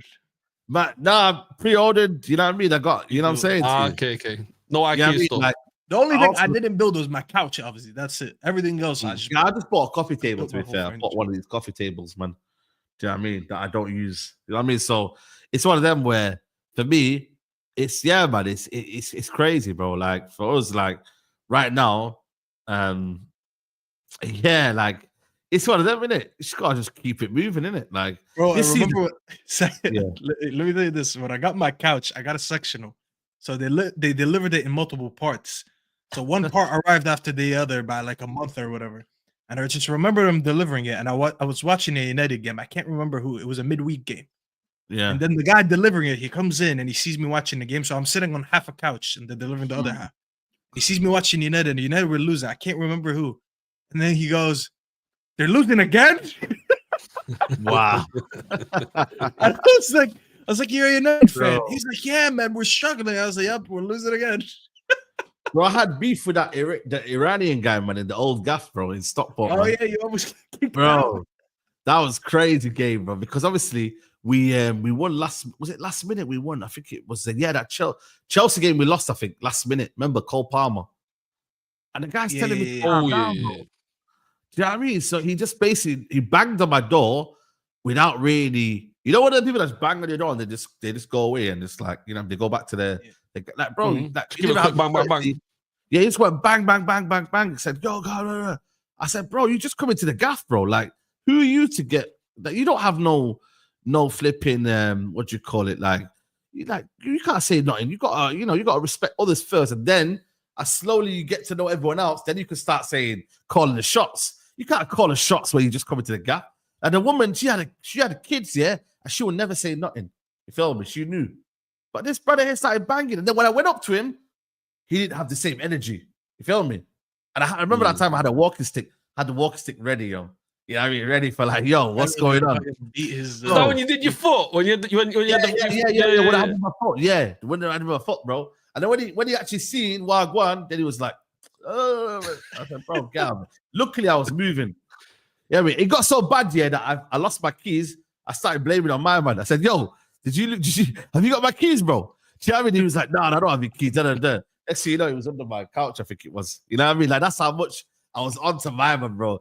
Every single thing, I was like, this brother here, bro. So, this is crazy, man. Like, honestly, bro, like, it's mad, bro. I swear down, man. Like, for me, you get me? Like, next season, bro, you get me? Because I'm moving out, you know what I mean? In, like, September time, innit? So, I'm here probably till about September. The next gaff has to be the gaff where we start winning trophies. Because I've moved now probably 4 times in the last 4 years. From apartment to apartment, bro. And I just keep seeing us getting smacked up. You know what I mean? So the next apartment I go into, you know what I mean? Like, we need to be onto something, bro. You know what I mean? Like, we need to be onto something big because, boy, I'm not ready to do this 10th place, man. Like 8th, 9th, 10th. I'm not ready on this, man. Man, this to be we'll do, you know. We got the right guy here. We got the right guy. Moving like a journeyman, bro. This is the guy. Sorry? Saeed moving like a journeyman. Yeah, I'm a journeyman, man. I'm Jamaican. The phone apartment each season, bro. Bro, every season, man. I've got to, man, because right now I feel like, you know what I mean? Like, you know what I'm saying? I don't want to be I gotta keep it moving. You feel me? Like, gotta keep, you know. See what I'm trying to say? You're Like, dodging the taxman side. Is that what you're doing? Yeah, just keep nah, yourself not moving. even, you know, man. Not even. Do you know what I mean? But nah, the neighbors are they're all right, you know. But some of them now a bit, you know what I'm saying? They're kind of clocking on to what's going on. So man gotta keep it moving, you feel me?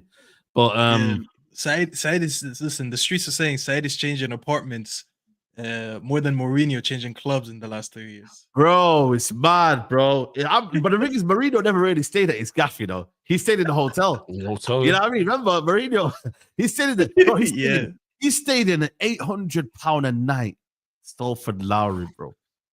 Imagine that, bro. Like spending £800 a night, bro. I know these guys got money, yeah, but brother, what the fuck, man? Do you know what I mean? Like, I don't know, man. You get me? Like, it's one of them where obviously it's them man can afford it, innit? But that's crazy, man. That's crazy. But tomorrow, man, just quickly before we go, like Crystal Palace, are we gonna win or I mean Sunday. All right, Sunday.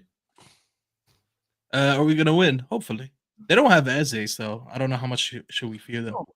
Do you know this little run we're on now? Yeah, you know, it's like a bit of a weird run. It's like we've not been playing that great, but I also think we've not been playing badly. But we're 5 unbeaten, I think it is, isn't it? I found out we only lost 1 game in January. I was shocked. 1 game in I think January. we're unbeaten in the last 7, I believe. Well, no, we lost to Brighton like three games. No, Brighton, yeah. 1 loss in 7. Wait, when did we lose to Brighton? 1 win in 7? Or sorry, 1 loss in 7. One loss right. in 7, yeah. Yeah, my fault. Yeah, that's probably what I mean, bro, but it's still not taking us anywhere. I mean, we're not 15th anymore. We're 12. Yeah, those wins to they're be not, they're not all fair, in the league, are they? In the league, look at the league form. We've had 1 win in the last 5. Yeah, no. Yeah, I was about to say 1 win was in the cup, 1 win was in the Europa League, or maybe 2 wins were in the Europa League. Amorim has won every game in the Europa League. He's 4 for 4. Oh, yeah, he's the only manager to not lose a single game in Europe this year. He's the first United manager to win their first 4 European games. So what you're saying is it's due? jeez. Is do what, a loss? Yeah, do you know what I mean? Nah, bro. If this is our first, if we win Crystal Palace, it's our first back-to-back wins in the Premier League. No, second. Don't do it. Let's not. Do you know what I mean? Hmm? We're coming back from Romania. Do you know what I mean? We still remember last time. No, where's the once? I swear we checked it together last time. You want me to check? No, we didn't do it. Back-to-back Premier League games. We haven't won back-to-back Premier. We've maybe drew or won. No. Go check it, man. Right, I think it's true. I could swear it only happened once because I said that, and then we checked it, I believe, together, and we were like, "Oh, never mind. We only won 1." Yeah, this is true, man. We beat Crystal Palace, then you can build a little bit of momentum because then after that we got They slapped us twice last year. yeah. So Southampton, we beat Southampton early in the season, but then we drew Palace right after, so we didn't win. What else do we have? Yeah, we haven't won back-to-back Premier games all year. Yeah, we beat Brentford, but then we lost to West Ham. We tied Chelsea. We beat Leicester. Yeah, we beat Leicester, and then we tied Ipswich. We haven't got Spurs. Oh, you know what? It is Spurs. Our best run side is we beat Leicester, drew Ipswich, and then beat Everton. We went 3 undefeated, but none of them were back-to-back wins. Yeah. Actually, you are right. Yeah, we don't have a single back-to-back win this Premier League No, season. this is it, man. This is the weekend. If we don't do it this weekend, it's khalas. It's over. At home to Crystal Palace, like man, them. We shouldn't be worried about Crystal Palace, man. Like real talk. I know it's what I mean. We could do the whole respect here and all of that, but honestly, it all depends how you set up. Saeed, you were at the Southampton game. That Southampton game, do you know what I mean? They played us. Bro, I know, man, but it's like, bro, man can't be looking over our shoulders every game, at home, like just thinking like of the worst. We need to take the initiative. I'm not gonna lie, I don't think we played as many games worse than that Southampton game. I'll be really honest with you. It was probably one of our. It was a win, but it was actually one of our worst performances. Yeah, there's other games where we lost, and I swear we played better than the Southampton game. It was just like Sulemana was just terrorizing Euro, bro. Yeah. You know why we're going to struggle against Palace though is they're going to sit deep. They're going to sit deep against us, and we don't score goals at the moment. Do you know what I mean? We just don't. So Those those are are the just games that I only- hate, Ash. I'd rather play a team that wants to attack us. I swear to God. exactly. I'd Do you know what I mean? rather If they're open and attacking us, we've got opportunity and space in Bro. behind, but it's gonna just be a long game. Maybe nick a 1-0. They're unbeaten away from home since October. That's what I'm saying. They're on a Decent good side. run, yeah. I couldn't believe that stat. Unbeaten away from home since October. Palace. But then Yeah, at home, they lose these kind of odd games like to Brentford and whatnot.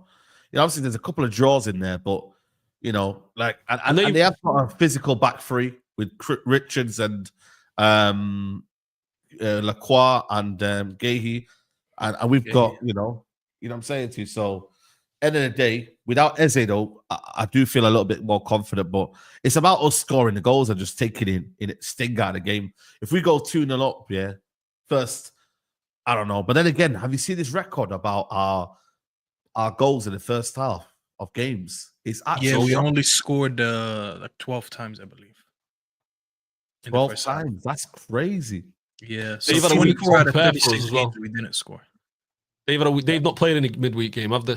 So they've had a week to prepare for us. Yeah. We're traveling. About that stat, I think like 5 of them came in like Amorim's first 5 games when we used to like score early under him, and then and then I don't know what happened. Yeah, but we have a couple rested players. I'm not really that worried. I'll be honest with you. Diallo didn't play 90 minutes. I think Xerxes gets back into the lineup. Bruno's Bruno. Lagarde, I think, is rested. What's his name? Ahmad got rested, so he's like, he played 1.5. Yeah. So we'll see what happens. I think it's gonna come down to the back line, really. We should win, Who man. starts? Xerxes starts, yeah? Yeah, I think Xerxes starts. Ahmad Garnacho will start. I think Bruno Ugarte. I think it'll be the back. I don't think Garnacho will start now. I think he will start. Because he hasn't been starting him in a lot of games. He started him last game, but when you really look before, he's been using Garnacho well off the bench. I think that's when Garnacho started picking up decent form. And then obviously he started him last game. I don't think he started him this game. I think he'll start Ahmad. You know what? I see him play Bayern there in the league. Do you know what I mean? Onana, I've just got no faith in that guy. I just worry because it comes to a close game. You see those mistakes happen. You look at it against Brighton. We was in that game and then that mistake. It's just, you know what it is, Ash? It's annoying to know you have a goalkeeper that every time the ball gets close to him, you're kind of worried. Like every time that happens, I'm like, oh shit, is he going to make a mistake? And it annoys me because it will be the simplest ball going towards him.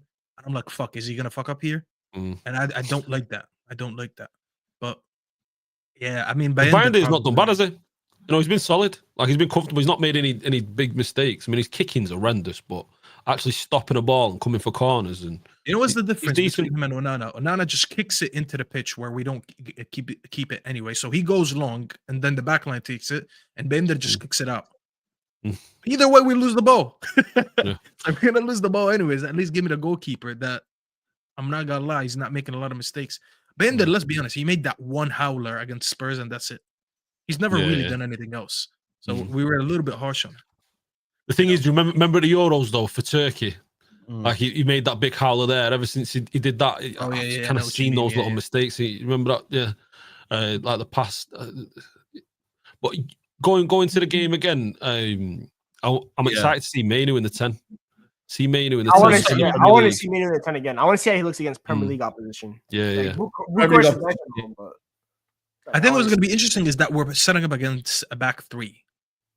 That's going to be interesting. I think because of the way that they set up, we'll see a lot of one-on-ones. Because now their back line, basically, their back 3 is going to be marking our striker and our 2 10s, which we don't get to see that a lot. Yeah, you get to see every week when we play, they have a spare defender. Because the system is the same as last stuff. You know that, by the way. They play the exact same system as us. No, that's what I'm saying. Yeah, they play a back 3. What I'm saying is going to be interesting, like the way we attack. Because every time we attack a back 4, you do have a spare defender. That's the benefit of having a back 4 when you go against one striker. You have a spare defender that doesn't mark anyone. Right now, I feel like there's going to be a lot of men marking, which is why I think this would be a good game for Xerxes. It would be a good game for Mainu in the 10. And I think we need to go back to putting Ahmad in wing back. I like Ahmad in the 10. Don't get me wrong. Who goes in the right, though, Staffy? Who goes in the right in front of him, Matt? Who goes in the right in front of him? Yeah. Probably Bruno. I Ugarte in the middle. Oh, but you know what it is? No, actually, I'm wrong because now it leaves Ugarte alone in the midfield and we don't have a partner. Yeah. Yeah, so it has to be one of Bruno or Menu deeper. And I think he learned his lesson that Menu now is more advanced.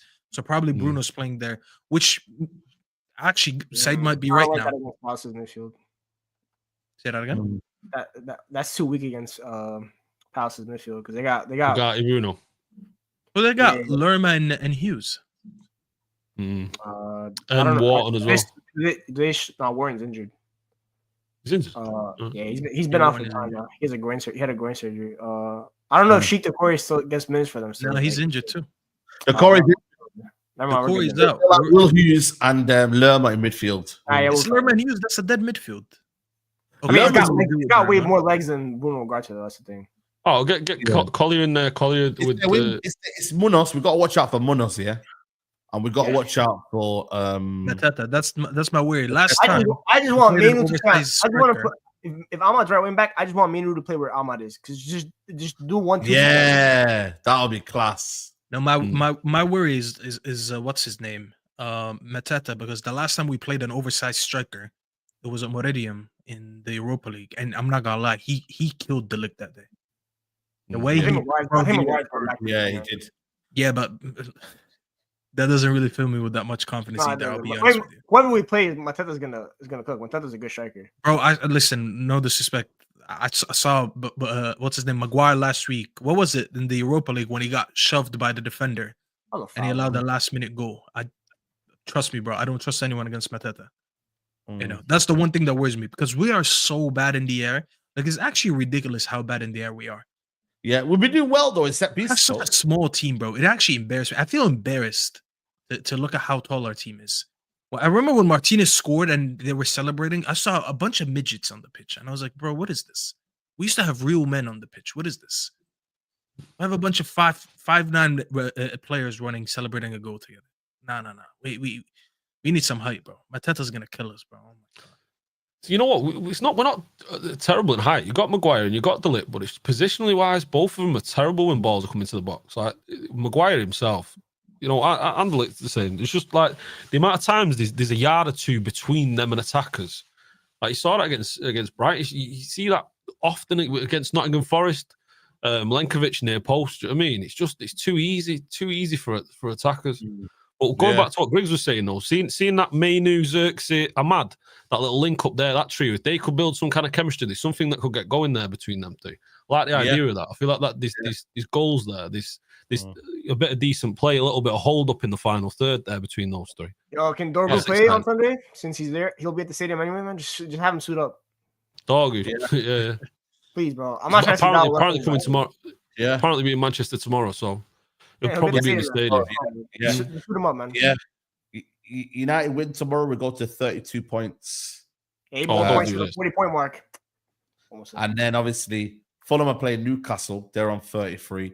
Brighton are playing Nottingham Forest. They're on 34. So you know it's not bad looking in if you're looking to get at least in the top 9. And then there's a bit of a gap after that. Aston Villa, Bournemouth, and them, man. So top 9. Listen, respectable. We need a respectable finish, man, to the end of the season, man. If we finish top half, it is what it is. Yeah. Just finish top half. I mean, it's a chance. Really I was going to get the Europa League now. Hey, say that again, Ash. I said it don't really matter where we finish in the league as long as we push in the Europa League, as long as we go in that Europa League. That's where we got. I already put all my eggs in that basket. I think that competition is weak right now. There's no teams dropping. You have to go for it. Yeah, got We're gonna have a good break between the games. That we play Leicester in the cup next. Paul Pogba's getting ready, man, to train. I wonder where he's gonna go, man. Holy. It's going Miami. Pog back part 3. Nah, using us to hype up that move. That's what they're doing. They're using us to hype up that move, and then he's gonna go to Miami with Beckham. Yeah, I would watch that though. Went to Miami, little PP and Messi. You know what I mean? He could go to Al-Nassr to play with Ronaldo. Don't know. You know what I mean? But the manager, right now, he's building a strong team, man. You know, what I'm Miami the minute they trade Jimmy Butler. The only reason he's in Miami because he's best friends with Jimmy Butler. He's always there. True. They're about to get rid of him in the NBA. He's about to go somewhere else. So now I wonder if he's going to stay in Miami or not. Yeah. Is he good, Jimmy Butler? Is he decent? Oh, sad about Jimmy Butler. Listen, I lived in Miami. I'm 305. Do you know what I mean? That's that. They're Miami's on my team. Do you know what I mean? The Dolphins, the Heat, and that. I'm devastated about the Jimmy, buckets. I love him, man. He was good for us. But Jimmy, listen, we didn't want to sign a reduced contract, so it is what it is. We got to move. I'd like to. I'm trying to describe him as a football player to give Saeed an idea of who he is. Because like if Saeed thinks the Rashford situation is bad, Saeed basically the guy after a game in the press conference, they asked him if he's enjoying his basketball or something. And he said something in the words of like he misses enjoying his basketball, and they asked him, "Oh, would you enjoy it if you leave Miami?" And he was like, "Probably yes." So he basically asked for a trade live after a game. So they suspended him. Yeah, the story starts way before that when Pat Riley basically told him to shut the hell up during the summer. Yeah, that's how it all started, basically. That's what I'm trying to think of a football player that's like him. Like no one talks more than him and has never won anything. Like he's just genuinely never won anything. He's a cancer everywhere he goes, Said. Like he always falls out with his organizations. Like you put him in any team and he always falls out with the think, man. Yeah. Balotelli. Nah, but yes.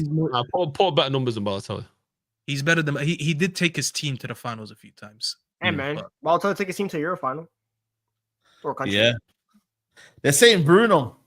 Also, Balotelli's a Premier League champion. Let's not forget that. Ibra, baby Ibra. Yes, a worse version of Ibra. I hear it. Yeah, a way worse version of Ibra though. Yeah. Predictions. I'm gonna say 3-1 United. United scoring 3 goals is crazy. 3-1. You know what? Actually, no. I take it back. 2-1. I just realized you put him in check so quick. Give me some oxygen to the brain, bro. Oh, okay. I'm gonna go 2-1. I don't know why I keep saying 3, man. But yeah, 2. A lot of goals, Sack. It is 1-0.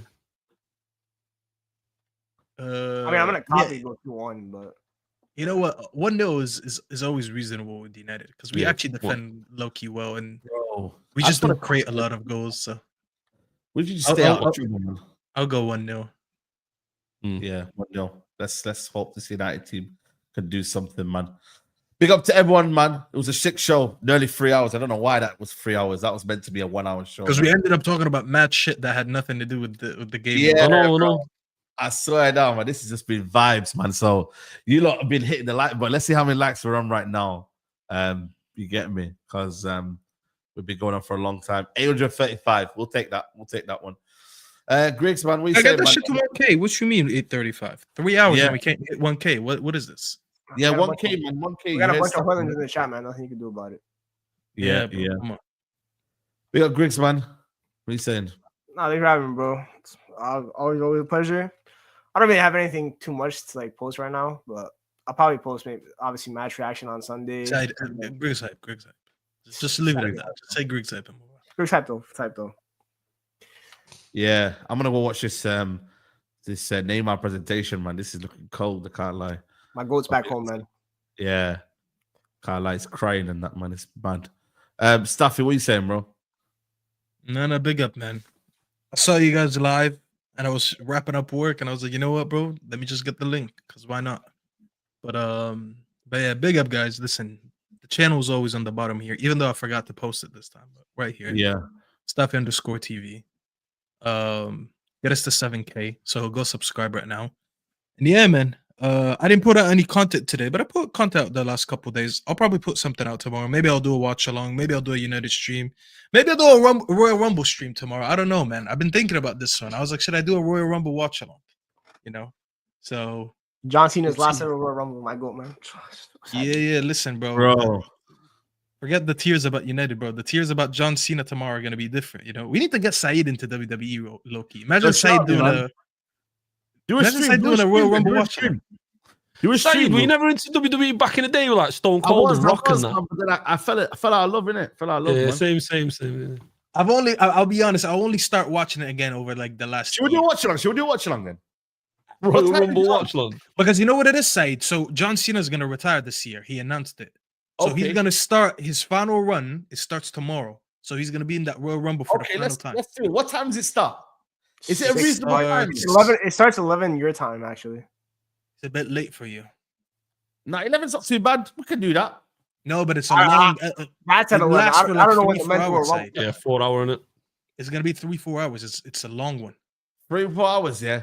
Let us know in the chat if you want me to do it. I'll do it. But if not, If then... you're a WWE head, there will be a lot of returns tomorrow. It's all over the place. It's rumored now because basically WWE are doing the same thing United do. They're under like new ownership now.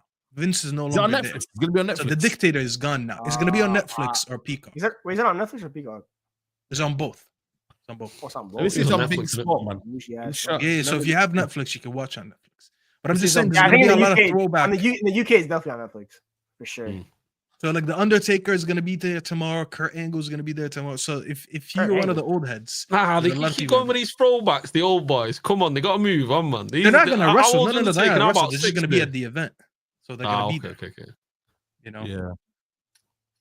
Yeah, man. So, But yeah. anyway, I'm just gonna get my my Mahomes Mahomes hype, bro. jersey. I just get my Mahomes jersey, Would be man. more- Don't do Yeah, that. Chiefs fan. Yeah, I'm a Chiefs fan, man. Mahomes, man. Said that's the ultimate. That's the ultimate glazing. Don't do that. Yeah, Swifty, man. Bro, No, Mahomes, Said, bro, that is Listen, horrible. it was a drop. Did you see it? That was a drop. No one Mahomes tell me that was a. he's the GOAT, He man. dropped the He's ball. GOAT, man. That was Come on, madness. That rigged. Saeed, that game is so rigged. What, NFL? Honestly, the amount of calls that were because listen, it's an international superstar romantic love affair. The NFL are trying to go global, aren't they? You think they're not going to nudge it a little bit? That's exactly what they're doing. Anyone watch that game that against the Bills? There was a drop there. The ball's not supposed to hit the ground. If it hits the ground, it's a drop. They didn't have control of it. It was awful, mate. Horrendous play calling. Horrendous refereeing. Everyone Yeah, knows so that. no one Everyone likes knows that. with all that said, go Chiefs because fuck the Eagles. Yeah. Griggs, you're gonna be cheering for Saquon. What are you doing? No, I'm not. I used to be a I'm rooting Patriots for fan. the but Chiefs I to moved. win the Super Bowl. I cannot stand to see the city of Philadelphia at any point be happy in life. I refuse to let Griggs that is just happen. haters. Is it I a just bad explained to version of you Philly? that Is it a there bad was a version very of good It's like player. Liverpool, Saeed. Do you know what I mean? It's like they're a Yes, little bit like I hate the Scousers. city of Philadelphia, bro. No. But you know what? He's angry. Say there was a player on the Giants, New York Giants, not why. where Griggs support them. His name is Saquon. You know, Giants Basically, suck, man. Said. So basically, I you know what they suck, happened? Saeed. Trust me, I know. No, they suck. But man. here it is, Said. This player that was on the Giants, he's very good. His name is Saquon Barkley. Yeah. The Giants chose not to pay him his contract, and they gave it to someone else who ended up being so bad that they terminated his contract. That guy was left with no team, so he went basically to the Eagles. So now it's like he went from United to Liverpool, beast. but Liverpool was the only serious team that came in for him. So now they hate him because he went there, but I no don't one hate says Saquon. that they let go of him. I don't hate Saquon. I'm happy for his success. I wish him all the best, but I still hate the Eagles. That's like Pogba going to Liverpool side, basically. Yeah. I don't know. Yeah, that's wild. That's wild. Pogba going Chiefs to are winning it Liverpool, anyway. that's crazy. It's like, Now but I imagine get why- United say, "Oh, Pogba, we're gonna terminate your contract, or we're not gonna give you, a new contract," and then Liverpool come in and they Yeah, they that's pick him wild. up. I can't lie. That's wild. Yeah. Yeah, that's crazy. I can't lie to you. But listen, man, you know what I mean? We're going to be there, man. Like I said, I'll let you know tomorrow if I do it or not. If not, like I said, man, we've got so much body much talk football, and that. bro. Anyway, So much football tomorrow. I'm going to be doing most of the games tomorrow. Hopefully, Bournemouth win. That'll be absolutely brilliant. My if hometown. Bournemouth can win. You know what I mean? When does the basketball season start, by the way? What do you mean? It's been It's halfway through. It's about three quarters away through. Do you know what I mean? It's Yeah, not it's too almost far from the playoffs. playoffs. Playoffs are in the March. Basketball. Yeah. bro. Yeah, the NBA. Yeah, All-Star games like next week. yeah the All Stars. You know what? Say no one cares about basketball until the playoffs anyway. Do you know what I mean? No one cares about it because it's basketball is 80. starting, though. Speak for There's yourself, man. The 82 Knicks, the games. Knicks are bringing me much happiness. Ain't the bro. basketball start around in June and that? No, No. basketball starts Basketball starts in like October. September. Yes, October. October, late October. So how come I not see it online and that? Nowhere. Like, Because not a lot of people pay attention to the regular season, but when the Oh, playoffs playoffs. come in, you start noticing. okay. So the playoffs are soon. So right what's my now, team? What's my team? The Knicks. How they doing? the Knicks are cooking Wait, right now. Say Stay away from my team. Saeed. Oh, Stay away from my come team. on. Stay away from my My team. team, you know. so. Saeed, just to put it into context, the Knicks basically did a quick rebuild. I wouldn't say a full rebuild, but they just added a couple players where it kind of takes more time to become a contender. So they changed a lot in the starting five. And they're sitting third right now, but they're only one win away from overtaking the Celtics. I And need to we come play the down, Celtics man. And this watch the month. Knicks, man. Yeah. So That's my if we team, beat man. if we beat the Celtics side, we go second. And Celtics are basically the favorites in the East. So we're only one win behind. Celtics have been beasts in the last couple of years as well. So Celtics not an easy ask that. That's a so the difficult East ask. side, there's like a 3-horse race right now in the East. It's like imagine like United, City, and like Liverpool all contending for it. One team could go through. How many teams could go through? Eight. It's like the seeding. Well, they thing have with play the Europa League as well. They have like a play-in, don't they, as well? Yeah, get playing season. Yo, facts. I straight. The Knicks became half decent outside the fan. Where were you when we were in the trenches, man? Where were you when we were in the trenches? It's the real trenches. Feel like United, didn't it? You know, where were you? To be fair, Saeed only came to New York 2 years ago, so I understand why he chose the Knicks. Like Saeed likes I'm a New Yorker, man. I'm a New Yorker. Yeah, and Saeed likes New York more than LA, so at least I appreciate that. I was like, you know what, bro? He's an adopted LA New Yorker. hype, I'll take that.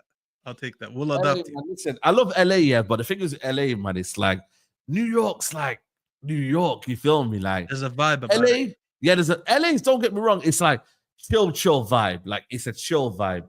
With New York, you feel like this. I'm a city boy, innit? Like with it's LA, Manchester. It's got a little bit of rain, the cold. Do you know what I mean? It's got that a little bit of everything kind of vibe. With LA, it's very diverse. Like I think you notice the diversity. Everyone is there, bro. Yeah. It's very diverse. So it's easy to feel like New York is your home because you just see everything there. Black, white, Spanish, Arab, Indian, whatever you are, there's so many. Same with Manchester, you know, stuff. It's Manchester very similar, very diverse. Do you know what I mean? Cold, rainy, you know, do you know what I mean? The weather is very similar, yeah. Good place, very hot, you know, good people chatting, you know, yeah. Good place, man. But yeah, it's cold as well.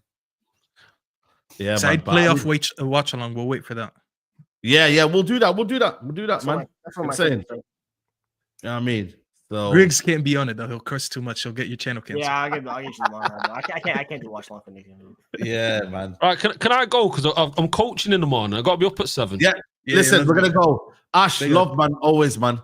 Man, always a pleasure to be on. I appreciate having be having me on here and speaking to the boys in the chat and just talking about United. Love it, obviously, always. So always hit us up. Saeed, always be around. So which do you coach, like under 10s, under 15s, or under 8s? So little ones, yeah. So it's mint. Last weekend we got a 6-0 win. Back to the other team. You know, so yeah, hopefully keep it running. You know, you have a better striker you have a better striker than Højlund. Must be nice, man. Yeah. You know what? It's decent. I don't talk about United in front of him. Do you know what I mean? I don't want to. You don't want the press off any. Yeah, exactly. So, but open for it. We've got a good little striker. OT is a good player. So yeah. Hopefully bag a few more tomorrow. Let's see. Yeah, let's see, man. Let's see. Listen, we've had over 1,000 people throughout. I think so. Yeah, big up to everyone locked in.